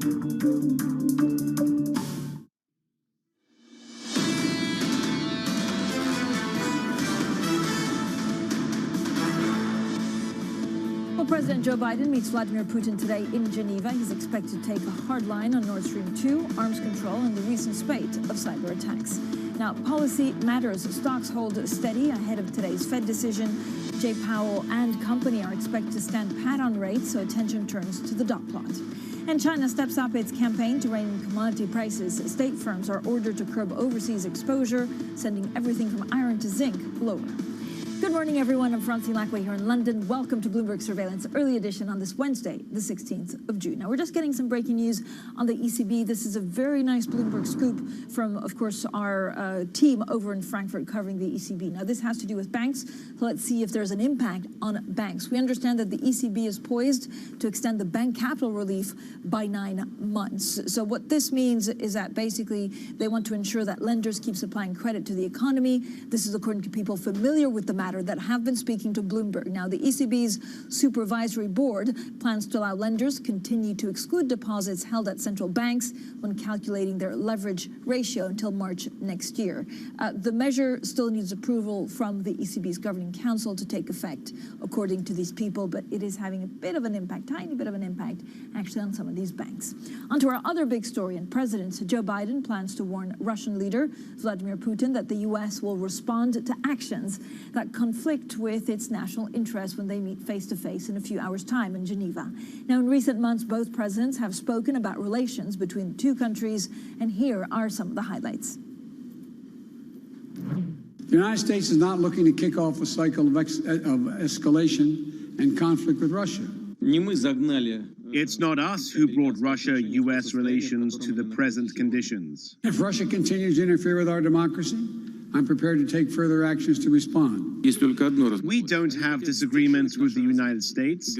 They have the only disagreement. They want to uphold our development. We want a stable, predictable relationship. Why the American partners have done what they have until now is a mystery to us. But I responded directly and proportionally to Russia's interference in our elections and the cyber attacks on our government and our business. The United States and Russia have some corresponding interests. We can also cooperate when it's our mutual interest. I do hope that our meeting will be constructive.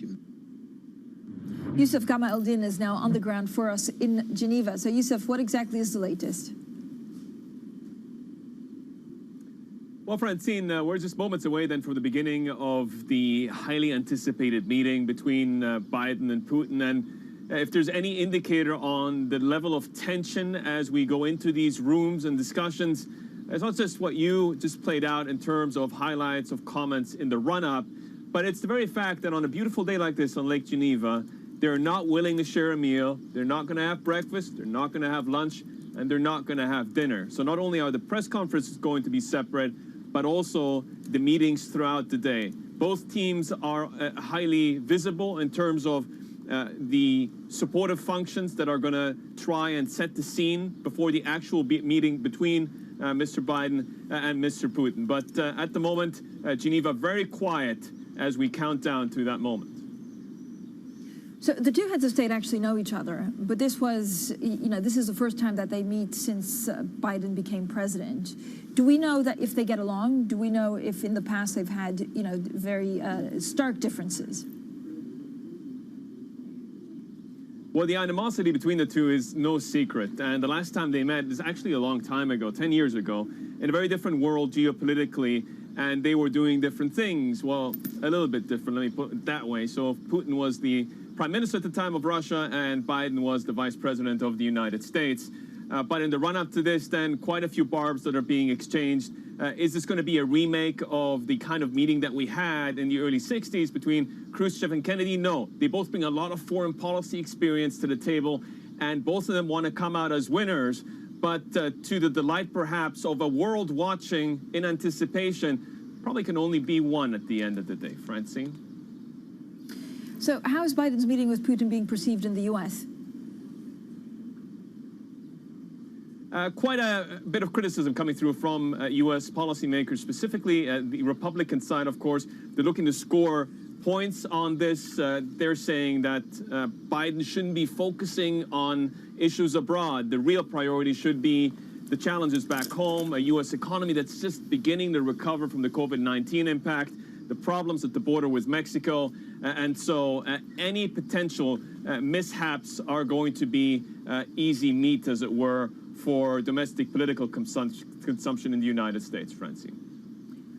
Yusuf, thanks so much, Yusuf Gama Eldin there for us in Geneva. Now joining us to talk about all of this is Oksana Antonenko, Director for Global Risk Analysis at Control Risks Groups. Now she advises governments and companies about political risks in Europe and Russia. Oksana, thank you so much for joining us today. I don't know what a good outcome for today would be for President Biden. What does he need from Putin today? Well, indeed, the expectations are extremely low from this meeting in terms of concrete deliverables. But I think the key question now, whether this meeting and kind of personal relationship between the two leaders, however confrontational it might have been in the past, can stop what is seen as a dangerous spiral of escalation in tensions between the two countries and move them towards a more predictability and stability. This is the aim that President Biden has declared for this meeting, to move this relationship towards more predictable and stable footing. And of course, for President Biden, the most important task is to make this relationship more predictable because he wants to focus on other foreign policy challenges, most importantly, China. And of course, for President Putin, the important outcome is the meeting itself. The fact that he's sitting down with President Biden, very first time that Biden is going on his foreign trip, and that the attention of the whole world and the foreign media and international communities is focused on him after being a pariah for some time and being really seen as someone who was a challenge to the global international order. But Oksana, how are things different now with President Biden compared to President, Trump? I remember being in Helsinki in 2008, and it was very different. Does this change actually with the new administration? Will Vladimir Putin change the way he conducts, at the margin, maybe foreign policy? Well, indeed, the chemistry between the two leaders, between Trump and Putin, have been very different from the chemistry between Putin and Biden. But on the practical side, actually, during the Biden presidency, there has not been many breakthroughs in the relationship between Russia and the United States. The United States has introduced a number of sanctions on Russia, and there has not really been any breakthrough either on arms control or on cyber, on any other big ticket items that President Putin was hoping that he will be able to strike a deal with President Trump. With Biden, on the other hand, I think there is a great appreciation on both sides that the relations have deteriorated to the point that they simply cannot allow that deterioration to continue. We are at a very dangerous state that there is almost an entire collapse of the arms control framework. So the two countries still hold the 90% of the global nuclear weapons. So they need to agree how to manage those stockpiles and to reduce them going forward. And of course, there are tensions in the regions, in Afghanistan, in Syria, of course, over Ukraine. So there's a number of potential points where the relationship can quickly spiral out of control, and they need to install the guardrails to prevent the deterioration from happening. And I think Biden is in a better position to act and install those guardrails, entering this relationship from a more realpolitik point of view. But Oksana, how difficult is it to put political pressure, especially with allies such as Europe, when Nord Stream 2 is almost finished, and so you have commercial interest? No, absolutely. I mean, President Biden, of course, was very clear about the fact that he is prepared to impose a very high economic cost on Russia should Russia cross the red lines that President Biden has clearly outlined, most importantly, of course, in Ukraine, but also, in terms of interference in the U.S. Internal political affairs, fermenting polarization, and, of course, cyber attacks. However, we also see that it is not very easy for President Biden to really secure this transatlantic agreement on those punishing economic sanctions. And Nord Stream 2 is a very good example of that. The United States had to back down from its pressure on Nord Stream 2 because they didn't want to really undermine the relationship with Germany and other European allies who opposed the United States actions in that space. So I think we, of course, have now more flexibility on the US side to impose sanctions quickly on Russia, but at the same time, they're also mindful to keep this transatlantic relationship and consensus on Russia together in order to really appear to be much more powerful when they confront challenges from Russia and from President Putin. Oksana, thanks so much. Oksana Antonenko, their Director for Global Risk Analysis at Control Risks Group. Now, coming up, metals in the red. China orders state firms to curb overseas commodities exposure. That's as the government steps up its campaign to control raw material prices. We'll get more on that next, and this is Bloomberg.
Bloomberg has enhanced search on the terminal to deliver what you need when you need it.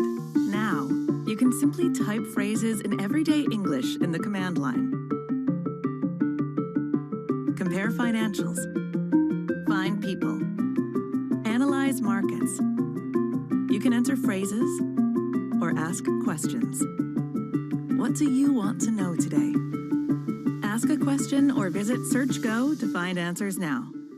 BSO Now is your online home for weekly Boston Symphony Orchestra and Boston Pops performances. See new concerts that go behind the scenes, plus acclaimed archival concerts. Visit bso.org/now, where the music plays on. BSO season sponsor, Bank of America.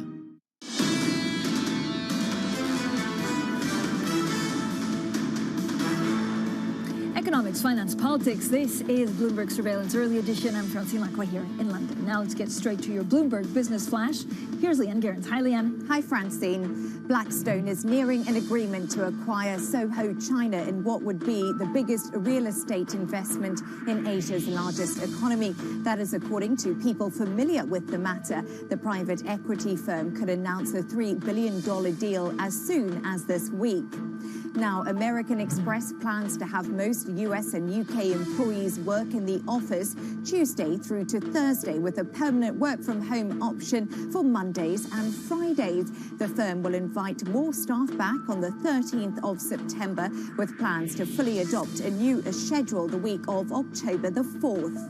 And for all of us who love fashion, Google has won a deal to provide a French luxury giant LVMH with cloud-based AI solutions solutions. This is to personalize experience for its customers and foster long-term growth. The pandemic has accelerated the switch to online shopping as consumers become used to buying high-end price products without seeing them in store. And that's your Bloomberg Business Flash. Francine. Thank you so much, Leanne. Now, China is stepping up its campaign to control soaring raw material prices. The country's regulator is ordering state firms to control risk and limit exposure to overseas commodities markets. Well, in a second development, Beijing will also release state stockpiles of metals, including copper, aluminium, and zinc. The metals will be sold in batches to fabricators and manufacturers. Well, joining us now is Phoenix Callan, Societe Generale Head of Emerging Markets Research. And Phoenix, I know you also have your mid-quarter outlook, which we'll get to in a second. So thank you so much for joining us on such a busy day. Phoenix, when you look at what China is doing with commodity prices, should the world sit up and take notice? And what does it mean for China, but also commodities in general? Yeah, I think there is certainly going to be a downward trend in commodity prices over the coming quarters. And it's not just because of excess supply, but also because of the concerns around how fast commodity prices have surged. They've surged over 50% since the low that we touched in the spring of last year. So it's a huge push into inflation dynamics. It's destabilizing. And I think it's kind of reasonable to expect for a country like China to kind of curb these inflation increases. And I think in terms of excess supplies as well, that those are some of the other factors that might drive commodity prices lower. So our commodities team is expecting, for example, for oil prices to go down toward 62 per barrel by the end of the year, and also for a 25% drop in copper prices from the top. So, Phoenix, I know in your mid-year outlook, for example, you look at China, and I think you're overweight China. How do you take advantage of the economy growing in the country? Yeah, so on the bond side, we're certainly overweight China. We're also overweight China on the equity side. I think, you know, the path that the country has laid out in terms of a very long-term plan, very careful measures around trying to de-lever certain segments of the economy, maybe that was overheating, and trying to drive the economy quite carefully.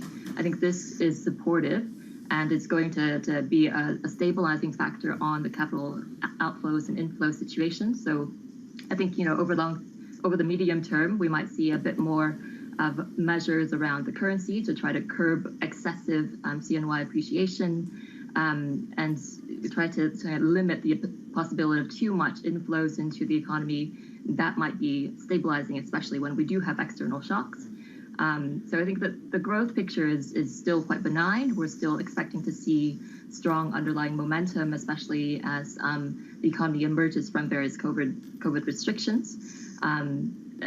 We're seeing some of the numbers, the headline numbers, taper down, but just because of some of the base effects. But overall, it's still pointing to a quite resilient economy. Phoenix, I know also in your mid-year outlook, you basically say dispersion is unleashed. So what does that mean concretely for investors? Yeah, so I think we are going to see quite a significant variation of returns across EM assets, across regions, and even across individual countries within regions. So in terms of more granular analysis, for currencies, we would be overweight CEMEA. We would stay neutral in most Asian markets. We're underweight in LATAM. In terms of local bonds, we would emphasize places like South Africa and China as our key overweights, and be underweight in LATAM markets, or overweight on the sovereign credit side. Is there anything, Phoenix, that you used to be bullish on that now you're a little bit more cautious? I'm thinking maybe of some of the countries that have been particularly badly hit by some of the COVID variants. Well, I mean, I used to be super bullish on Turkey, but no longer anymore. But that's, I guess, less because of the COVID situation. That's still, of course, going to be a drag on economic growth over the coming quarters. But still, that's, I think, more because of the central bank credibility around how that interplay works with the political interference. In other places, we used to be much more bullish on Russia. We are no longer anymore. We are currently recommending short Russian assets versus South African assets, for instance. So we've got a long ZAR ruble trade on. So I think those are some of the places where we've certainly pulled back on our risk taking in favor of other places like frontier markets. So we're now overweight both fixed income and currency exposures in Egypt, in Ghana, in Kenya. Phoenix, when you look at the G7, when you look at what happened at NATO and today, President Biden meeting with President Putin, does that actually change anything for your investor view, or is it because it's longer term? Some of, for example, the trade wars that we could see or foreign policy changes, the timeline doesn't just match up with what you're trying to do in emerging markets? I don't think it really has a huge market-moving immediate impact on EM in terms of the G7 or even the Putin-Biden summit. I think it's more about the messaging that certain players are trying to come across in terms of like drawing red lines or establishing what our boundaries are for the U.S. side. So I don't think it's going to be a major mover. I think the underlying tensions are still going to be there, especially between Russia and U.S. But for the G7, of course, they're going to kind of reaffirm those democratic values and try to work together on some of the longer-term projects, but no immediate market impact in my mind. Phoenix, thank you so much. Phoenix Callender, Société Générale, Head of Emerging Markets Research. Now, coming up, China steps up its campaign to control commodity prices. The country will soon release metals from secretive state reserves. So we'll continue that discussion next. This is Bloomberg.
Access the financial world on demand.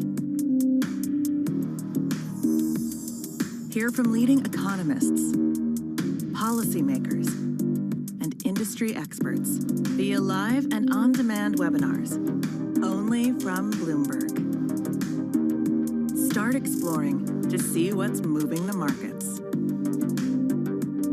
Visit Bloomberg.com/webinars. This is a market that over the past few weeks has made it clear it wants to go higher. It got a little spooked by the idea that geopolitical tensions are rising.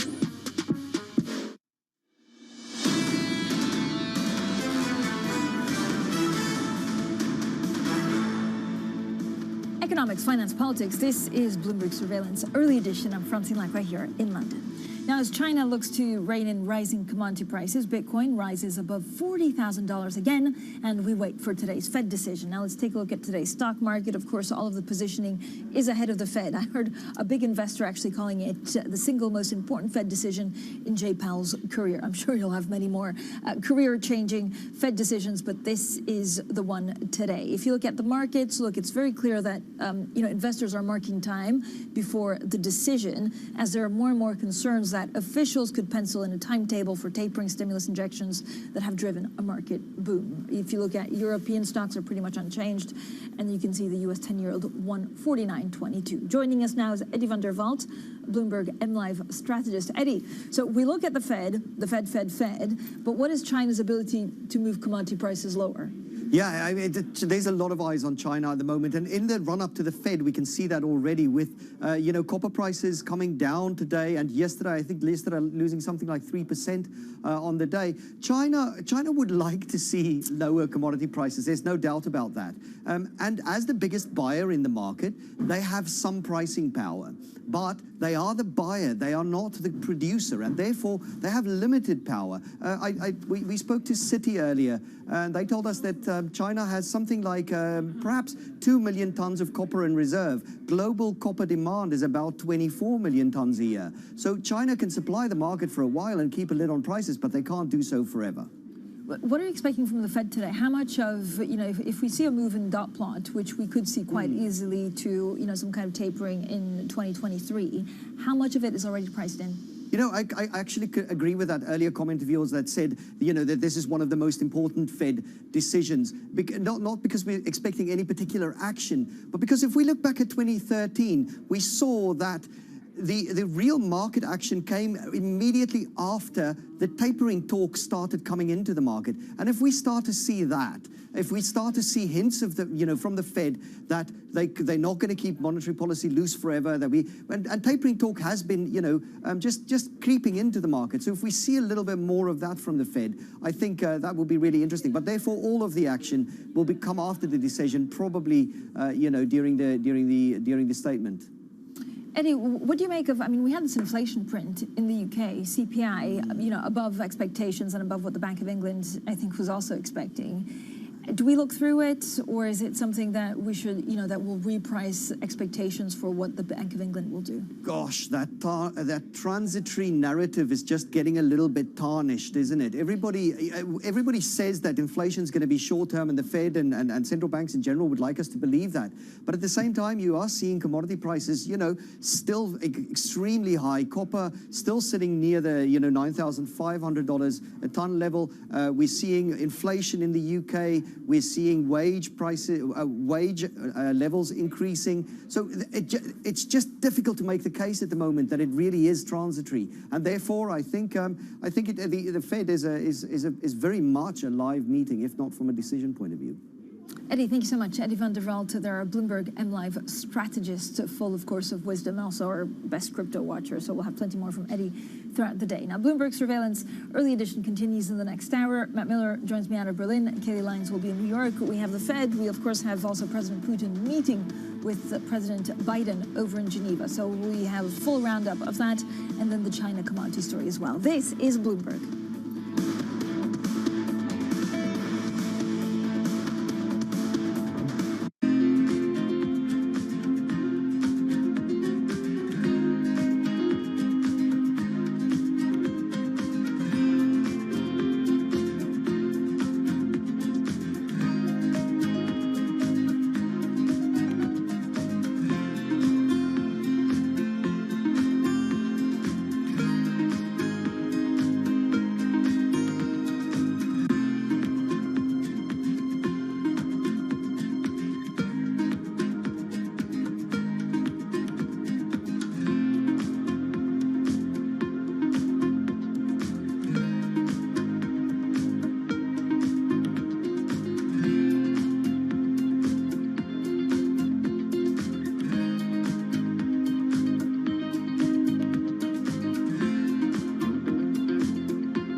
Vietnamese people have shopped at wet markets or mom-pop stores for decades, and now e-commerce companies are trying to change this habit. Those including regional players like Shopee or Lazada or local startups Tiki have been building loyalty and trust by providing Vietnamese with services that are common in developed economies but very new to this country. Mình chỉ cần ngồi ở một chỗ thôi và lên một cái trang web chẳng hạn thì mình có thể tìm được là rất nhiều cái mặt hàng ở trên đó. Thứ hai nữa là về cái tốc độ giao hàng thì bây giờ cũng đã nhanh hơn rất là nhiều rồi, thậm chí là có những cái mình có thể nhận sau 2 tiếng như Tiki Now chẳng hạn. The epidemic has given digital retail a boost, with more Vietnamese buying everything from food to electronics online. Còn một cái nữa đó là tại vì cũng đang dịch ấy, thế nên là nếu mà mua hàng online thì sẽ an toàn hơn cho tất cả mọi người, bởi vì là mình sẽ không cần phải ra ngoài và tiếp xúc với nhiều người. The country's e-commerce is expected to reach 29 billion in 4 years, from 7 billion last year. The government is also encouraging this sector with target of online shopping to account for 10% of Vietnam's retail sales by 2025.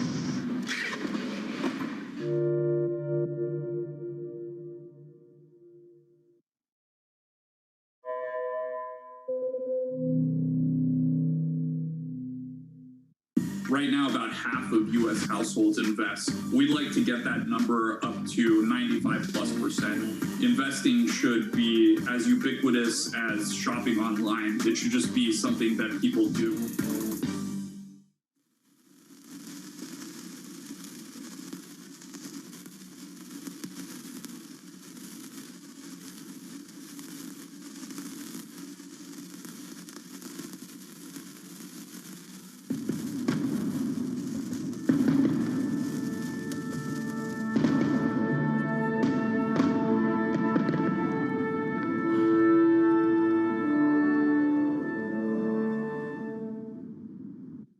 Trading revenues coming in better than expected. Everything cash, $1.4 trillion of cash. One of the most notable aspects of this report that was stellar.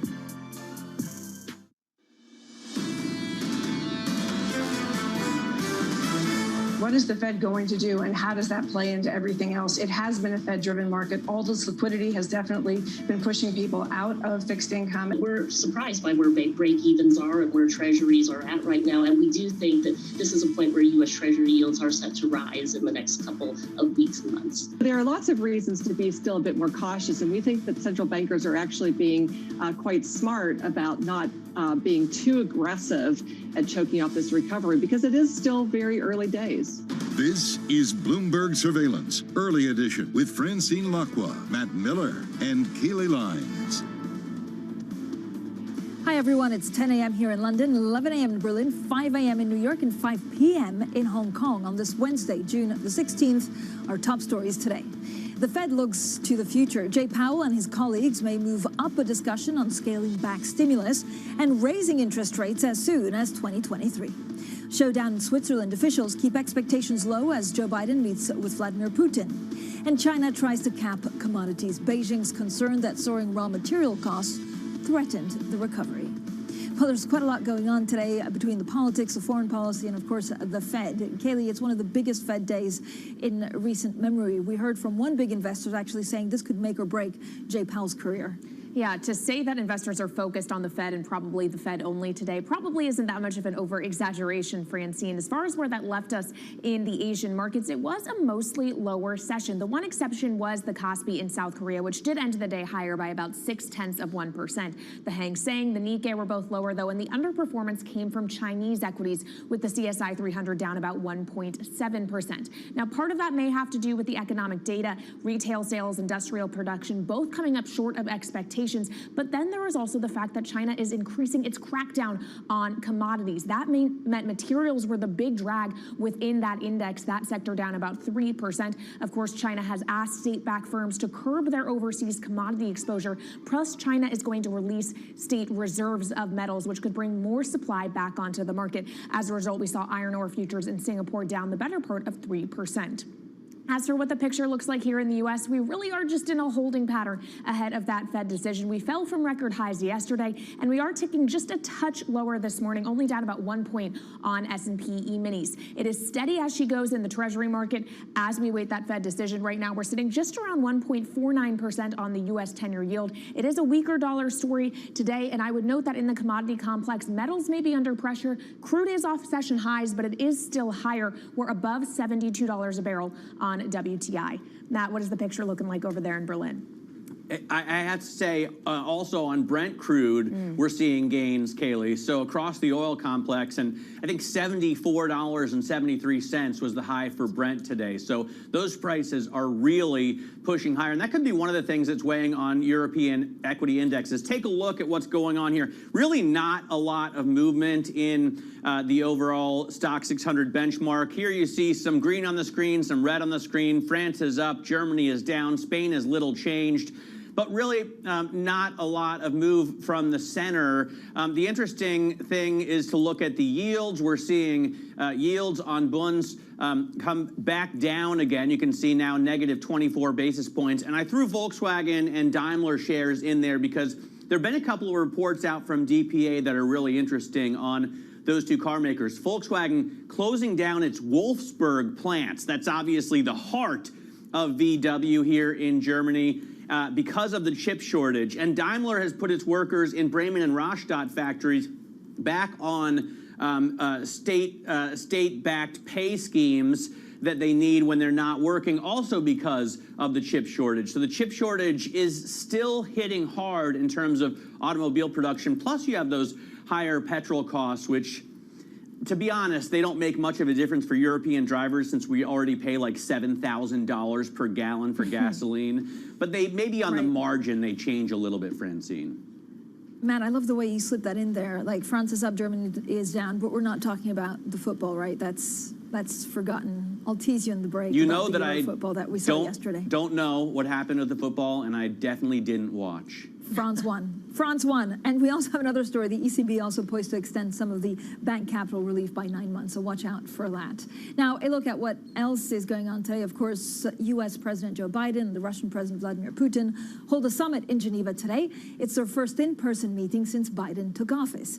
We'll get economic data from the U.S., including housing starts and building permits. That's at 8:30 a.m. New York time. 10:30 a.m., the EIA releases its crude oil inventory report. And the big one, the Federal Reserve publishes its latest rate decision at 2 p.m. today, followed by a press conference with the Fed Chair Jay Powell. And certainly we've heard a couple of market movements ahead of it. So in foreign policy, though, the meeting to watch is between Joe Biden and the Russian President Vladimir Putin. It takes place in Geneva. Now, both sides have kept expectations low for a breakthrough in relations after a period of rising tensions. Bloomberg anchor Youssef Gameldin is live on the scene in Geneva. So, Youssef, we're not expecting any policy announcements. So what is this summit about?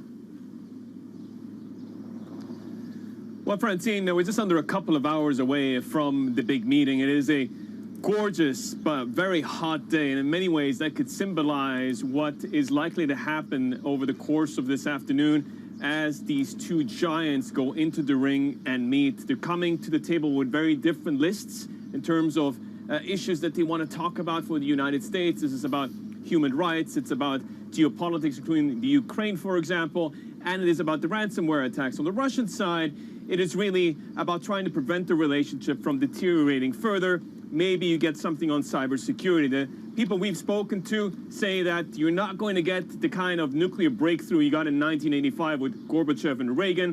What could happen, though, is maybe a step forward on the diplomatic side so that you resume consular services that allows a little bit the movement of goods and people. It's good for business and it's good for investors. But they're not going to be sharing any meals over the next 24 hours, neither breakfast, lunch, or dinner. Francine. All right, Bloomberg's Youssef Gameldin, thank you so much. And of course, Bloomberg White House correspondent Josh Wingrove has been traveling with the president throughout his European tour, and he joins us now also from Geneva. Josh, just how high are the stakes for President Biden today? I think they are acknowledging that the stakes are high, but they're really trying to keep the expectations low. This is about setting guardrails, if you will, on the U.S. side. They are talking about certain subjects that they believe have to be on the table for discussion. In other words, they haven't agreed to not discuss human rights. Biden has telegraphed that he'll raise the fate of Alexei Navalny, which he has been raising public pressure on to begin with. As Yusuf mentioned, cybercrime will be a big one, but both countries really downplaying expectations of some sort of tangible breakout of this. We might see ambassadors return to the countries as a sort of, good faith first step type effort. But, Joe Biden has been raising his sort of warnings, if you will, rhetoric, I'm sure Putin would call it, around the rising, tide of what he calls autocrats against democracies. Putin, of course, atop the list or near the top of the list in Joe Biden's eyes. And so I think he is going in there to sort of lay down some lines in the sand. The big question is if and when Putin crosses those lines, what will Joe Biden do? That's something they've been silent on so far. Yeah, that's my question as well, Josh. What can he do? Are there any levers that Biden can pull? He has a bark for sure, but can he really bite when, Putin is very powerful. He seems to be able to do whatever he wants. The European neighbors to Russia are, not only happy to do really big commerce with him, but dependent on Russia for his product. So what can Biden do to get the upper hand here?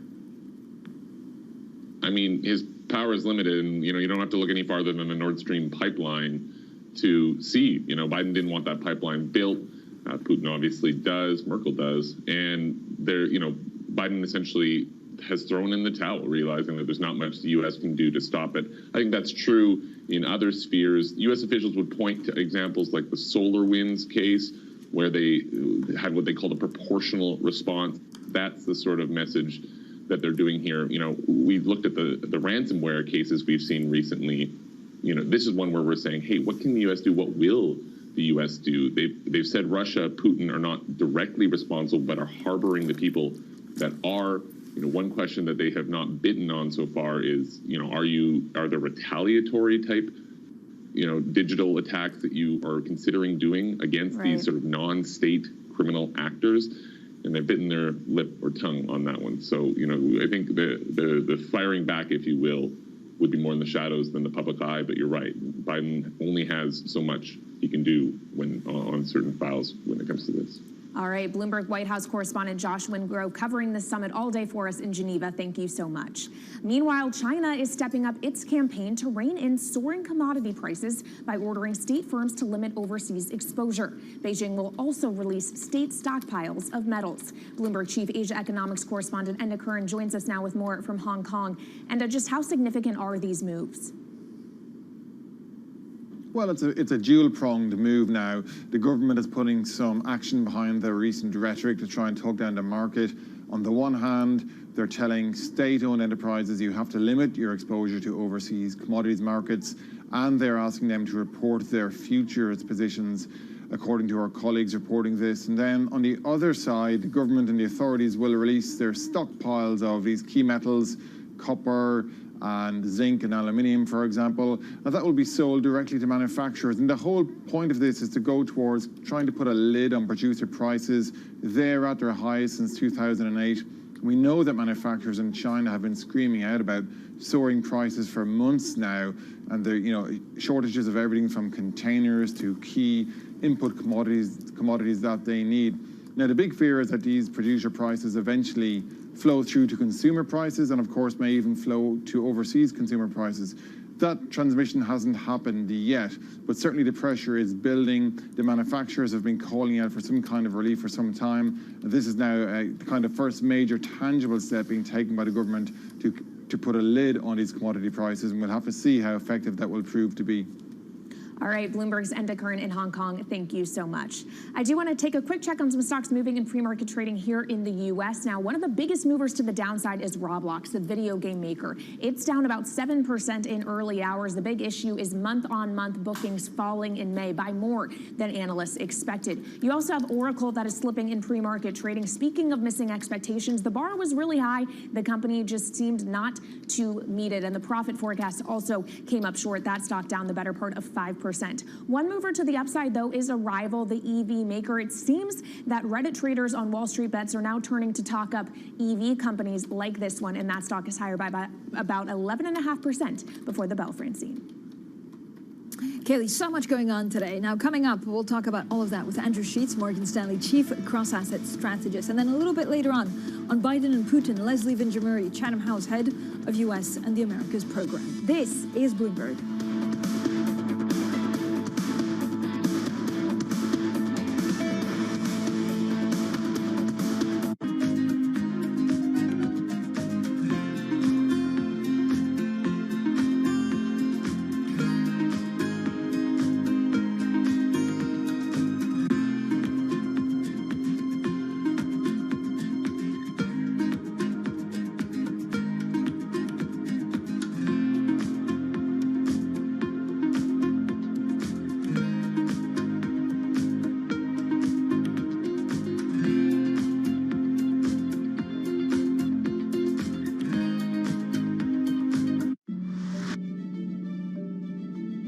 We're now in the early stages of a sustainability revolution. The battery problem may be the biggest unsolved problem in all of technology. Every time the United States has done great transformative things, there's been a partnership between government and the private sector. With a willing partner to ensure competitiveness and draw in investment in the United States, Canada's going to be able to be even more ambitious. The objective for Glasgow, first and foremost, is to keep that 1.5 degree temperature rise within reach. The train has left the station. Investors care about it. People who work inside of corporate America care about these issues. And certainly we see that with just the broader community. There's not enough tax in the world for private sector to pay for all of this. It's going to have to be a public-private partnership. Bloomberg surveillance puts global markets into perspective. We're going to try to fold an economic theory here with what we've got. Based on data. The focus is going to be on the data, the manufacturing data. How the market responds will be really interesting. Timely conversations. Part of getting out of this hole is big fiscal. Keeping you up to date on trends. When do you take this thing off? So you put it on to take it back off. Wake up with Tom Keene, Jonathan Farrow, and Lisa Abramowitz. Weekday mornings on Bloomberg Television.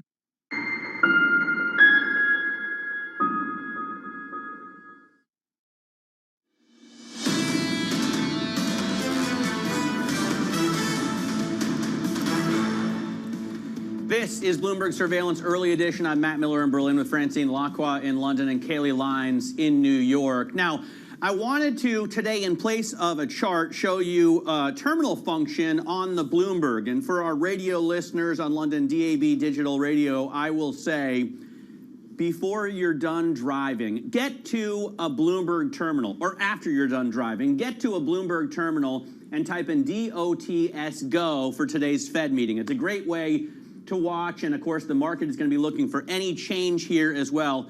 What this shows you is individual members' projections for rates going out to, well, 2023 and then longer term, and you can see that the median projection doesn't rise from where we are now to 2023. Of course, it goes up longer term because someday rates are going to rise, but the point is this could change today if the Fed finally starts to think about a future where rates have to rise, or rates are going to rise in the next couple of years. Andrew Sheets, Chief Cross-Asset Strategist at Morgan Stanley, joins us now to talk about the Fed and possibly much more. I usually say much more, but today probably not much more, to be honest. Andrew, what do you expect? You know, Mohamed El-Erian wrote a great column saying the Fed has kind of backed itself into a corner here, and they need to move out quickly before they risk a vicious cycle of interest rate rises hurting the economic growth that we're seeing. Well, we continue to think the Fed is going to respond more gradually, but this will be an important meeting. As you mentioned, that DOTS page we think will look different after this meeting, as we think enough dots in 2023 will move higher to move the median to 1-2-1 hike there. So we think we will see some changes. We think the Fed will also acknowledge a higher inflation outlook this year by raising their inflation forecasts. But in terms of their message, we think they're still going to approach the market quite gradually. We think they still believe that there's enough slack in the labor market that can be done without risking more serious inflationary pressures. And our forecasts, while they're calling for higher inflation, do see that inflation as somewhat transitory. So a slightly hawkish message today from the Fed, we think, but still a very gradual pace of removing that accommodation. Andrew, as the Fed debate, though, moves to bond tapering and liftoff, what exactly is priced in the market? So even if we do have a more hawkish Fed today, will it actually change anything? Well, I think that's a fair point. The market is, certainly after the price action the last couple of weeks, been pushing back their expectations of the Fed. For us, we think this could play out in two ways. One, we think the yield curve in the U.S. could steepen some more as the 5-year point remains well anchored, because we think the Fed will ultimately be patient, and that ultimately can help the carry and roll down at that point. But that longer-term bond yields will rise because the Fed is looking to run a high-pressure economy. It is looking to keep policy accommodation a lot easier for longer than normal. And because we think it remains quite serious about average inflation targeting, which should mean easier policy today, but tighter policy tomorrow.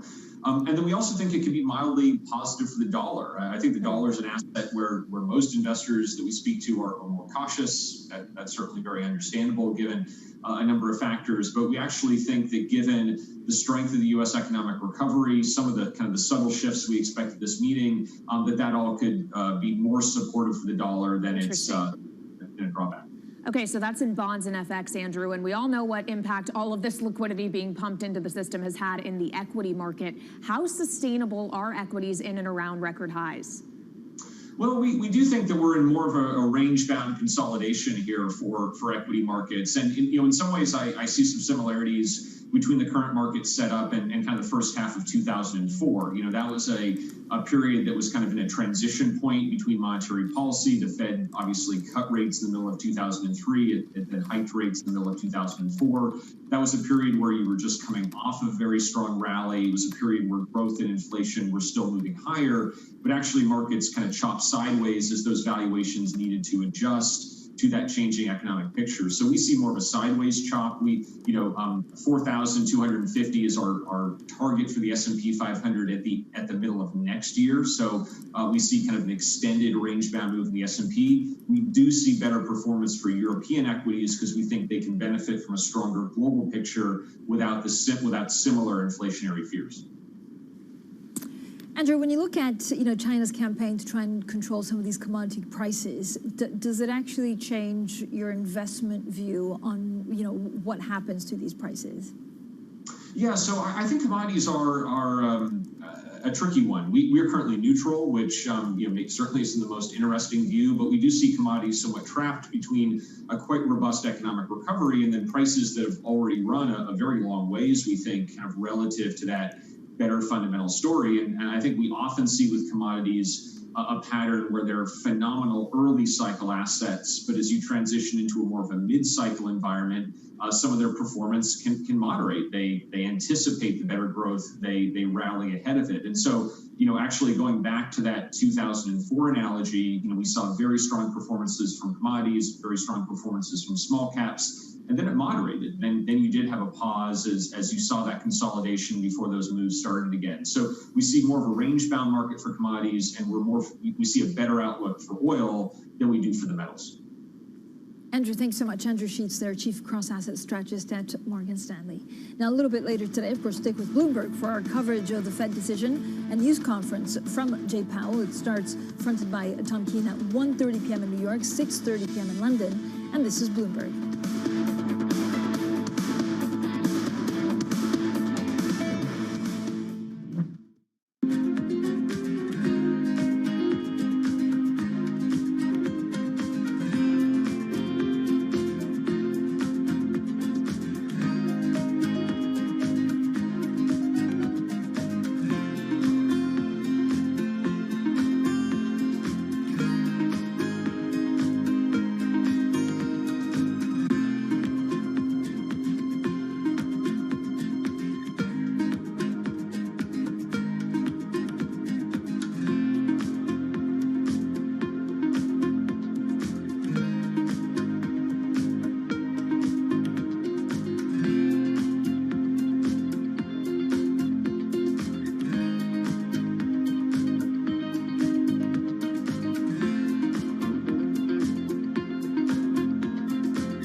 it's really a reminder, isn't it, just how sensitive the markets are to any commentary about trade. We did see some pressure on the yuan, we did see some pressure on the futures. That is now being reversed.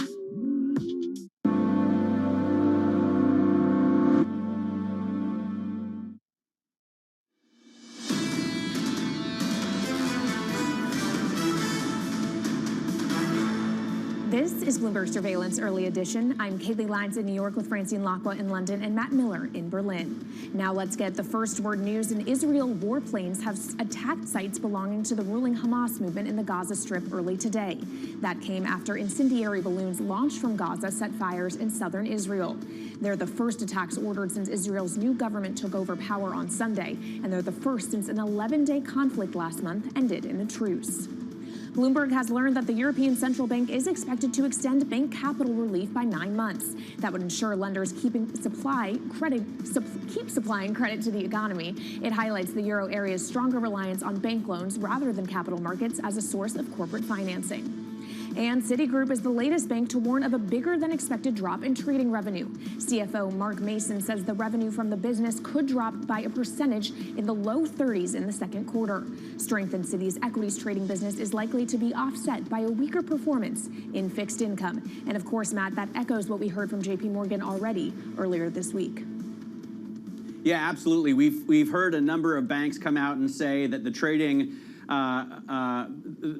the trading atmosphere isn't as frenzied as it was a year ago. And we knew that this was going to happen, but now those chickens are coming home to roost. Is that the right phrase? The important thing, though, I think still is that Jamie Dimon said you're going to see M&A like maybe you've never seen before. So they're getting inputs from other businesses.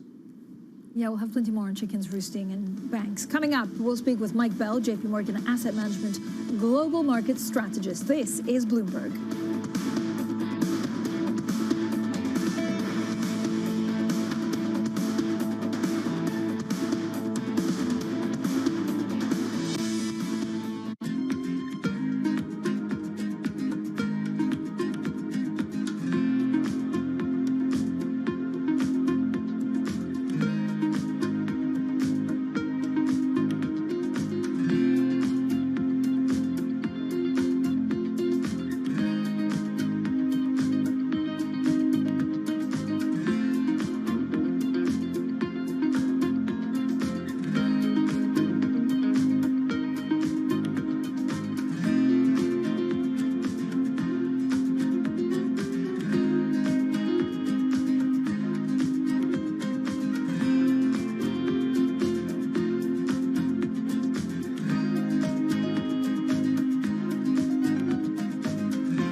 We've sadly lost 12,000 premises across the sector as a whole. We lost about 330,000 additional staff in terms of headcount through the pandemic. It is a gradual road to recovery, but I am feeling much more optimistic. The positive response we've seen from consumers in returning to eating and drinking out, even outside, has been very welcome. And of course, we're not out of the woods yet, because we know that about 20% will struggle to reopen with social distancing restrictions, and every day that they are closed makes it less likely that they'll be able to reopen. So I think you will see continued business failures within hospitality over the course of the next year. Well, I think the government support has been unprecedented. Equally unprecedented is the hit that hospitality has taken. So we do need the government to look at a solution on rents, which is going to be critical to recovery, a recapitalization strategy to tackle the levels of debt that these businesses are going to come out of the pandemic with. So this government support, fantastic, has allowed us to maintain a large number of staff that we would have undoubtedly lost along the way had we not had furlough. But furlough actually is costing the businesses to implement at the moment, and the costs of staying closed, the industry is burning through £500 million a month in ongoing costs.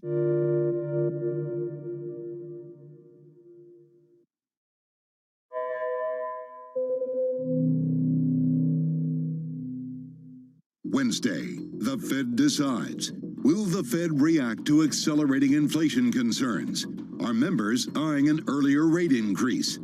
Coverage begins at 1:30 p.m. on Bloomberg Television and Radio. Every Friday with 30 minutes dedicated to fixed income, I'm Jonathan Ferro. This is Bloomberg Real Yield.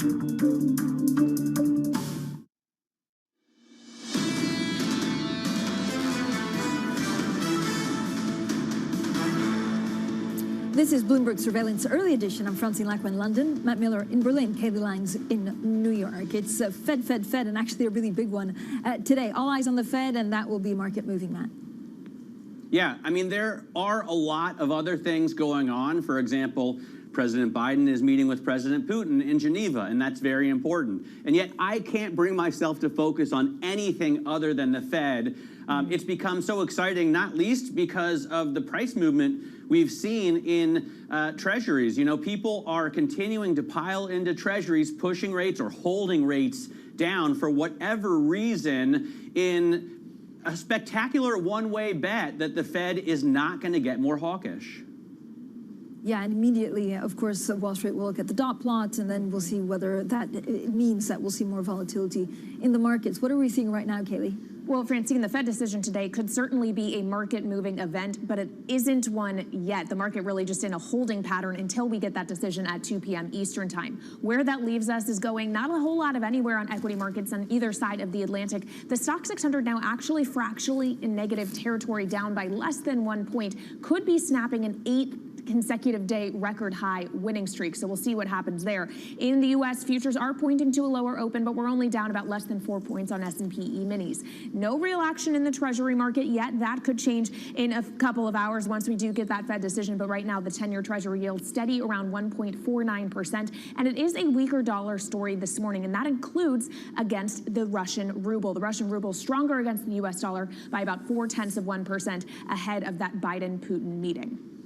And of course, the other story we've been following today is China's crackdown on some of the commodities out there in the world, including the industrial metals. And that is weighing on some stocks tied to them in pre-market trading here in the U.S., one of them being Freeport-McMoRan, which is down about 1.5%. U.S. Steel is lower as well. And then, of course, we have to check on some of those meme stocks. AMC seems to be falling a little out of favor. It's lower by 1.5% in early hours. But to the upside, a rival group, the EV maker, shares popping 11% before the bell, Matt.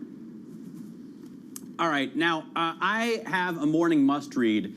That's a Tom Keene thing that I've borrowed for today. It is Mohamed El-Erian's op-ed on the Bloomberg. And, you know, Mohamed has been talking about the Fed's outcomes-based policy framework for a while now, warning that this may not be the right framework for the environment that we're in. He says the Fed will most likely today fall short of what is required and risk exacerbating the challenges it and the economy face in the longer term. And those challenges are inflation that is more than transitory. We've heard this from Andy Haldane. We've heard this from Peter Hooper at Deutsche Bank. This could force the Fed's hand into bigger, faster moves than the market expects in terms of raising rates eventually and bring upon us a full-blown recession. Joining us now is Mike Bell, Global Market Strategist at JP Morgan Asset Management. Mike, I chose this because you studied at Queen's College, where Mohamed is currently the president at Cambridge. He's also an advisor to Allianz. He writes for Bloomberg Opinion, etc.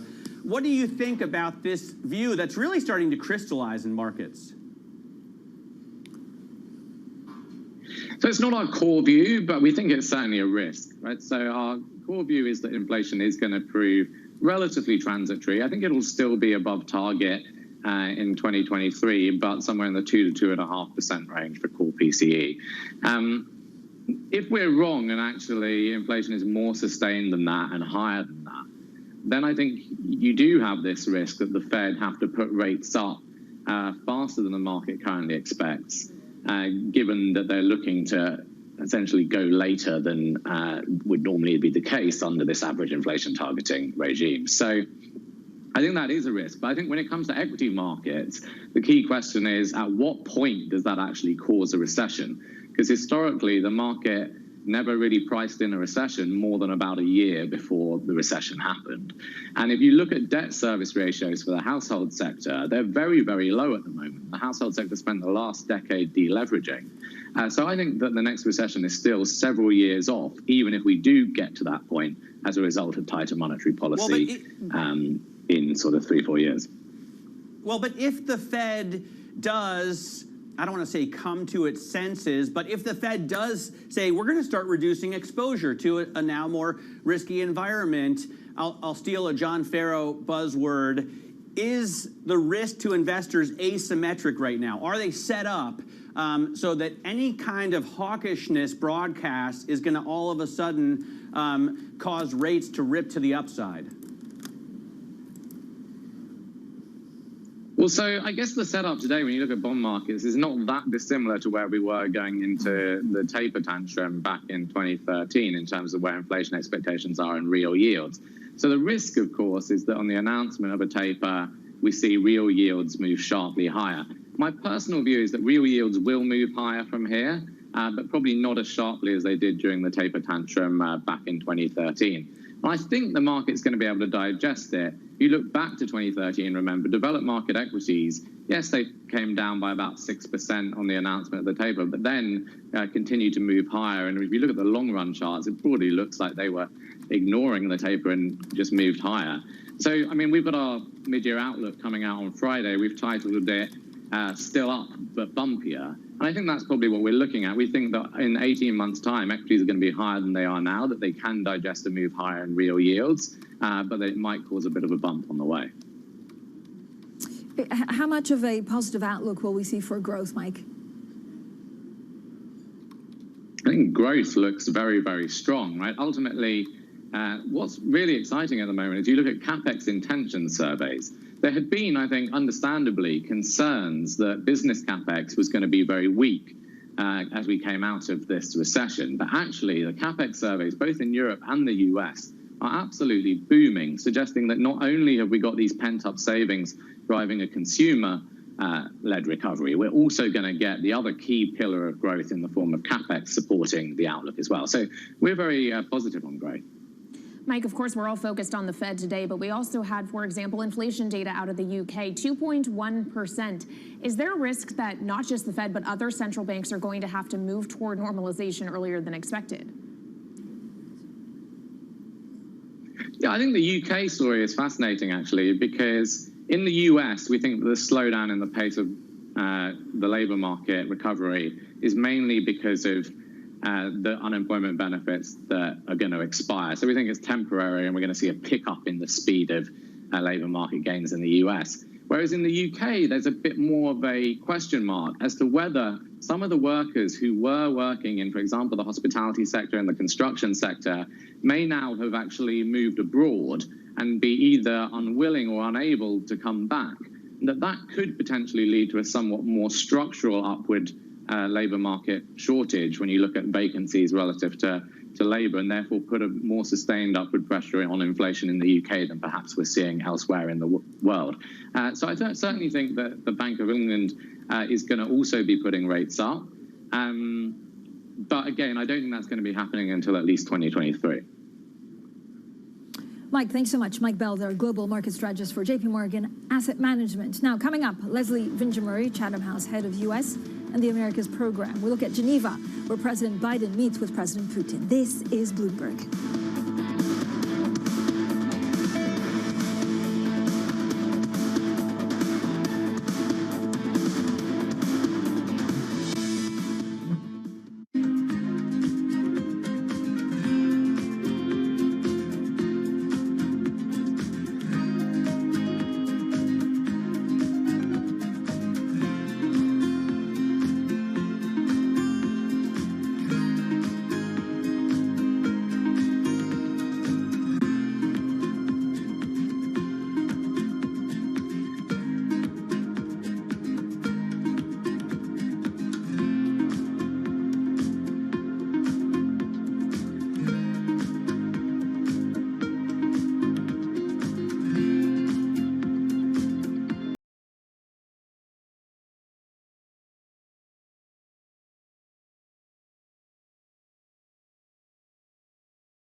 It's such an interesting new world. The world is changing. For us, it's not about being first, it's about being the best. While everyone is zigging, we're zagging. We feel like we can maybe help people out more. We have an enormous number of big ideas.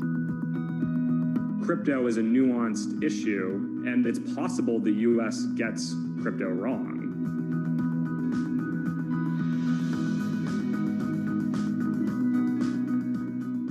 I think what we've seen during this period of time is that communicating via video is not a fad. We are using it in all aspects of our lives, for work, for learning, for communicating, for staying in touch.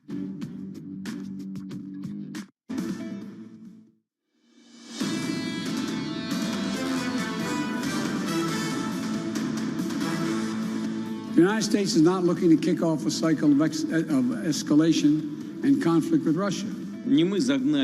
It's not us who brought Russia-U.S. relations to the present conditions. If Russia continues to interfere with our democracy, I'm prepared to take further actions to respond.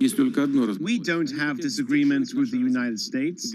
They have the only disagreement. They want to withhold our development. We want a stable, predictable relationship. Why the American partners have done what they have until now is a mystery to us. But I responded directly and proportionally to Russia's interference in our elections and the cyber attacks on our government and our business. The United States and Russia have some corresponding interests. We can also cooperate when it's our mutual interest. I do hope that our meeting will be constructive. Now, in just a few hours, the closely watched meeting between Joe Biden and Russian President Vladimir Putin takes place, of course, in Geneva. Well, joining us now is Leslie Vinja-Murray, head of the U.S. and the Americas program at Chatham House. She helps us get smarter on foreign policy. Leslie, thank you so much for joining us, as always. So, look, today we're not really expecting some kind of policy announcement between the two presidents. We know that they won't do a joint press conference like we saw with Trump and Putin back in 2018. So what is today about? I think today is really very important, certainly for President Biden, to signal to Russia, to Putin, that he stands very strong, that the United States is committed to deterring Russia's threats, multiple threats across multiple dimensions.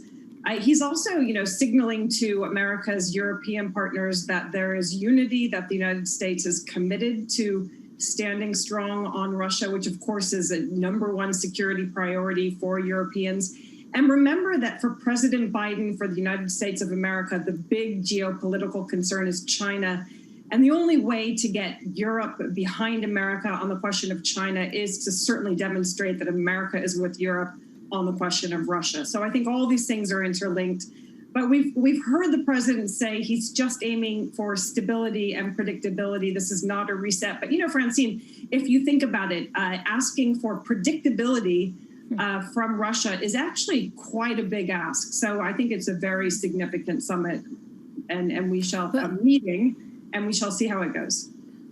Leslie, given the fact that, President Biden comes out of the G7, where it seems that the U.S. is back with certainly, with a strong relationship with the allies, the same in NATO, does it actually change, President Putin's view? Does he kind of if not back down, certainly soften his stance on international relations? Well, it's an interesting question because, of course, many leaders, and I think Putin is probably one, are on the defensive when they feel that there's a sort of united front against them. So inevitably, this will make him feel less confident, less secure. That doesn't mean that he will back down, and in fact, it might be quite the reverse. And remember that Putin's looking to, play this meeting to his favor on the domestic stage internally within Russia. Certainly looks good for him to be seen to be having this meeting. And he will have his own press conference. He will not have a press conference alongside Biden. He will send his own message to his people. So I think, this is a very tricky meeting. And as you know, President Biden has had a number of Republicans and others who have not wanted him to have this meeting because they think it gives away too much in the face of what's been, aggression, cyber attacks, increased aggression along eastern Ukraine, any number of things that are really very serious for democracy in the West. So it's a risky move, but I think if anybody can pull it off, it's certainly President Biden, because he's been there, he knows this leader, he knows what he's doing. Well, even as he even as President Putin amasses 100,000 troops on the Ukrainian border, puts Alexei Navalny in prison, occasionally sends the KGB out to kill people on foreign soil, Germany is still determined to pipe billions of dollars straight to Moscow through Nord Stream 2, and the second biggest army in NATO is buying weapons defense systems from Vladimir Putin. I mean, how united is this front really, Leslie? Well, it's, you raised the really big issues. And obviously the Nord Stream 2 question was one that was divisive within the United States. It was divisive, as we're hearing, even amongst Biden's team, some of whom wanted those sanctions to be in place. And Biden has taken a very pragmatic line, in part because the president wants to have these two tracks. On Nord Stream 2, he cares a great deal about America's relationship with Germany. I think that was driving it much more than in consideration of Russia's interests. But also he wants to keep that pathway open to cooperation. On the question of Turkey and Turkey's relationship with Russia, which is very threatening to NATO, we saw President Biden has met with Erdogan. He draws those lines in the sand. He's really, this entire week has been about shoring up the unity amongst the G7, amongst the transatlantic partners, but also really signaling to Russia and also to Turkey on questions of democracy, values, on partnering in ways that undermine the strength of those core multilateral institutions, that this is a different United States than they've seen in the last 4 years, and that America will hold their feet to the fire. And now we have to see, whether the United States and the Europeans are able to deliver on that, and also how these very tough leaders respond in the weeks ahead. Leslie, we're getting reports now from Dmitry Peskov, who, of course, is President Putin's press secretary, that Putin will arrive on time to the Biden meeting, which in some ways is a departure from his usual behavior when meeting with foreign dignitaries and other world leaders. He sometimes keeps them waiting for hours. As Putin heads into this meeting, does he need the U.S. more than the U.S. needs Russia, or is it vice versa? Well, first of all, to your point about arriving on time, I've been told, what we're told is that actually it's going to be staged very carefully so that Biden turns up second, which is, I think, the way that the American president would like it to be. And as you said, it's not normally how it happens. Both of these countries depend on each other for their security, in large part because the stakes are so high for Europe, because Russia has demonstrated its ability to be tremendously disruptive, not only on questions of sovereignty and territorial borders with respect to Crimea and Ukraine, but also when it comes to interfering in the internal affairs of European democracies and especially in America's democracy.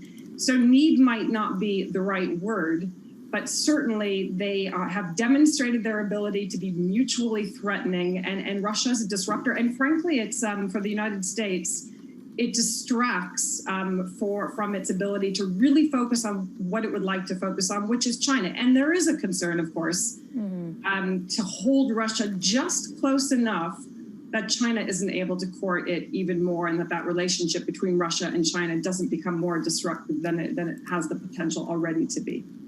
Yeah, Leslie, you're right to bring up China. How does the Biden administration's foreign policy, when it is specific to Russia, actually read through to its foreign policy elsewhere?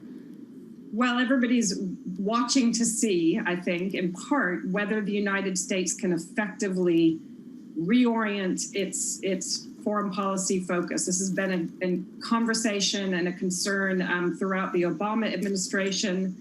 Donald Trump also tried to really focus as much as the president was able to provide clarity on China. And from the Middle East to Russia, it's been difficult for the United States to do this. Now, the calculation that Biden's making is that the way you get there is by ensuring that you work multilaterally with your closest partners on security issues, on economic issues, on the general question of deterrence, because that gives you the flexibility and the bandwidth to reorient. So the rest of the world is watching. They're looking to see if this bet can be realized.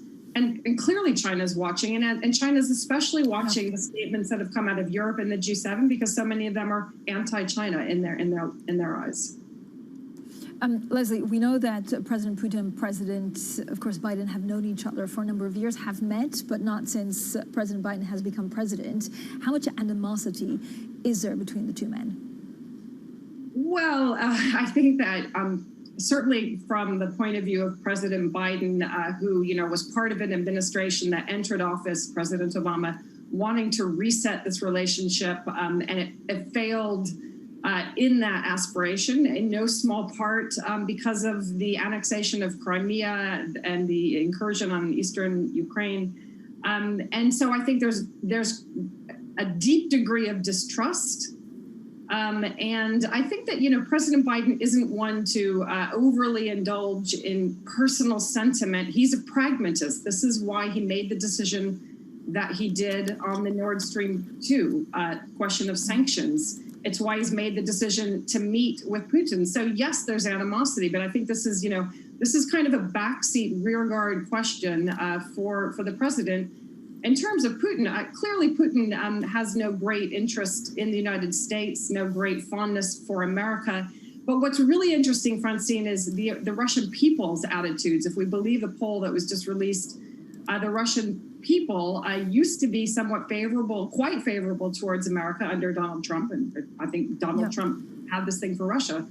But that's changed rather remarkably in the last year. Leslie, thank you so much. Leslie Vinjamuri, their head of the U.S. and the Americas program at Chatham House. Now, later today, we'll, of course, continue the conversation with former U.S. Ambassador to Russia, Alexander Verbshov. That's at 11 a.m. in New York, 4 p.m. in London. And then we expect the two leaders to meet shortly in about 2 hours. And then the conversations and the talks could last anywhere between 4 and 5 hours. This is Bloomberg.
Bloomberg has enhanced search on the terminal to deliver what you need when you need it. Now, you can simply type phrases in everyday English in the command line. Compare financials. Find people. Analyze markets. You can enter phrases or ask questions. What do you want to know today? Ask a question or visit SearchGo to find answers now. This is a market that over the past few weeks has made it clear it wants to go higher. It got a little spooked by the idea that geopolitical tensions are rising.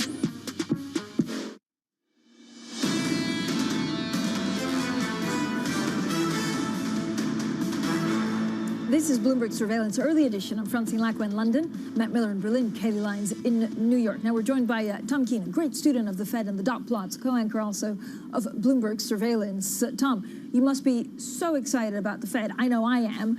And then we're also looking at Biden and Putin in Geneva. No, we've got a lot of different stories today. Certainly front and center right now is the visit in Geneva of the two world leaders. The world leader from Goldman Sachs will join us later. Jan Hatzius will be with us in the early morning hours here. Thrilled that he'll attend 731 Lexington as we escape the pandemic here. Hatzius with us with many other good people this morning. And then on to the festivities in Geneva, Francine. You and I were in Helsinki, and this is a decidedly different tone. Yeah, it is. And I had the time to remember, you know, first of all, everyone was on time. They also did a joint press conference, which we're not expecting today. But I like the fact, Tom, that you're looking at ruble. Tom Keene, co-anchor Bloomberg Surveillance shortly with, and then with the Fed special a little bit later on. That special coverage of Jay Powell starts at 1:30 p.m. in New York, 6:30 p.m. in London. So much to watch, Kaylee, and you're also all over the Fed.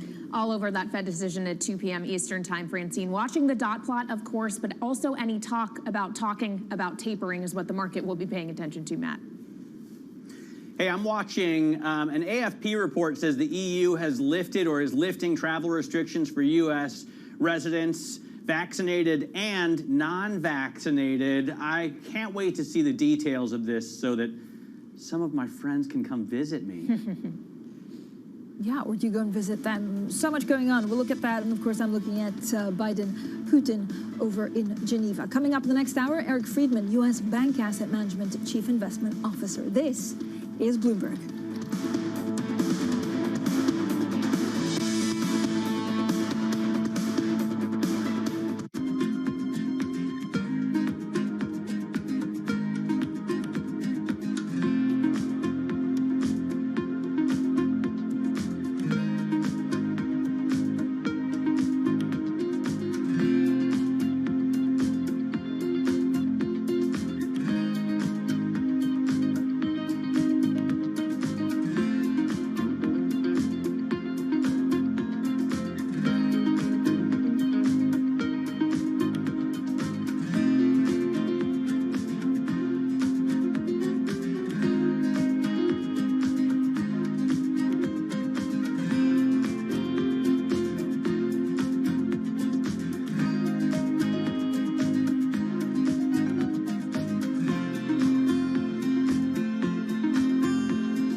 Access the financial world on demand. Hear from leading economists, policymakers, and industry experts via live and on-demand webinars, only from Bloomberg. Start exploring to see what's moving the markets.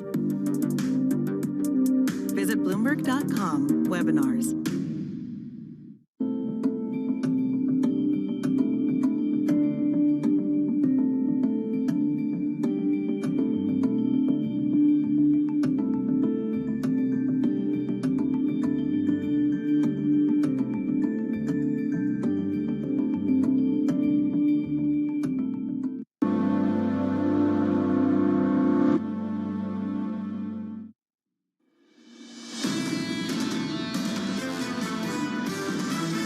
you'll see more workers re-enter the labor market, and they're actually entering a labor market that is very hot right now. We are in a boom. There are some supply-side dislocations that are a bit confusing, but I think growth is going to be quite strong. What is the Fed going to do, and how does that play into everything else? It has been a Fed-driven market. If there's anything that worries me right now about inflation, it's not even what's in the data, it's what's in expectations. The reality is that all of these things do go away, but you just don't know how long they take to go away. This is Bloomberg Surveillance with Tom Keene, Jonathan Ferro, and Lisa Abramowitz. Good morning, everyone. Jonathan Ferro, Lisa Abramowitz, and Tom Keene. We welcome you to Bloomberg Surveillance on an unusual Wednesday, to say the least. Matthew Miller from Berlin in for John Ferro right now, and of course Lisa Abramowitz as well. A Fed meeting, world leaders meeting in Geneva, to say the least. Lisa, let's go right to the Fed meeting. Is it going to be a snooze fest? No, it's not going to be a snooze fest, because if they don't say something, that's going to be news as well. Yes, if they agreed. keep the statement absolutely the same and do not mention talking about tapering, it'll raise questions about how aware they are of the financial stability risks that could be building, and frankly, the inflationary pressures that many people are seeing with data beat after data beat, Tom. Well, we're going to try to get through this show without the dreaded T word. Matt Miller, the T word is transitory. Good and, luck. Of course, visit by Putin and Biden to a transitory Geneva this morning. Again, will it be a snooze fest? Putin, Biden, I don't think either one is going to be a snooze fest, although I can't imagine what President Biden can do to get the upper hand over President Putin. On the other hand, the Fed could clearly start to talk about tapering and start to talk about making a plan to deal with inflation today. The problem is no one thinks they're going to, as is evidenced by the 10-year yield. You know, we get evidence by the 10-year yield. We'll get to the data check in a moment. But, Lisa, we got remarkable stasis in the 10-year yield around a 149, 150 pivot point. And I would note, Lisa, the real yield deteriorating in the last 24 hours. Yeah, and just to sort of edify this idea of the amazing demand for these securities, even longer-dated bonds. Yesterday, the 20-year note auction from the Treasury actually coming in incredibly strong, with dealers taking down the smallest proportion ever in the history of this fairly new tender from the U.S. Treasury Department. Tom. We're going to get to the data check in a moment here. I want to show you the images from Geneva as we begin, and this is steeped in the history of Geneva, nestled very close to France as well, really almost completely encircled by France in the Reformation history of Geneva. This is the Villa Lagrange in Geneva, a private residence until 100 or so years ago, gifted by the families to the city of Geneva. And this really is a religious landmark. 52 years ago, Pope Paul VI greeted 70,000 for a Catholic service at Lagrange. The symbolism there of Geneva from another time and place, and certain symbolism today as well. Lisa, help me with a data check here this morning. Red and green on the screen. I'm going to call it just somnolent in the equity markets, waiting to see not only what the Fed will do, but also what Q3 will bring us. Somnolent is the right word, except for crude, continuing to edge higher. The highest now, again, making new post-2018 highs. Fascinating, even though you have China coming in and saying that they're trying to jawbone down the prices of commodities and even releasing state stockpiles of certain metals. Just to give you a sense of how much this is actually posing a concern to certain countries that are looking to tamp down the increases that consumers may feel. Here's what we're looking at today. We've been mentioning it all morning. A huge day for news. We're going to start with what we've been looking at with these meetings between President Biden and Vladimir Putin of Russia. What I find interesting about this is, frankly, it is President Biden's ability to shore up support with the allies. This is a sign to them, yes, we stand behind you, because Russia, remember, is much closer to Europe than it is the U.S. and poses a bigger geopolitical threat to that region. So, frankly, it is important from an alliance standpoint for President Biden to come in and at least maintain status quo, but give a sense that he is behind them. Then at 10 a.m., Treasury Secretary Janet Yellen will be testifying to the Senate Finance Committee. Interesting to see what she has to say about inflation, but perhaps more so taxes. She's going to be talking about President Biden's budget. A lot of people shrugging off the threat of taxes, saying actually it seems less likely for Democrats to push through taxes based on some of the pushback that you're hearing on all sides of both parties. How much is she going to double down on that and pose a realistic proposal to get possibly some tax hikes passed? And then 2 p.m., there's a decision. that Fed rate decision, that's going to be really interesting, possibly more interesting, the 2:30 p.m. press conference with Chair Jay Powell. Interesting to see how the market responds if they do not mention talk of tapering, how this potentially could bleed into financial risk down the line, as Mohamed El-Arian wrote in a Bloomberg opinion column that came out this morning, how much people are looking to what that means, how much they have to taper. Of course, people looking ahead to the dots with the 2023 pull forward that some people are expecting versus the 2024 first rate hike that had previously been forecast, Tom. I'm going to revisit the 10-year yield, a negative 0.91%. Few expected that a number of weeks ago. A readjustment in inflation expectations to lower yields, to say the least. That dynamic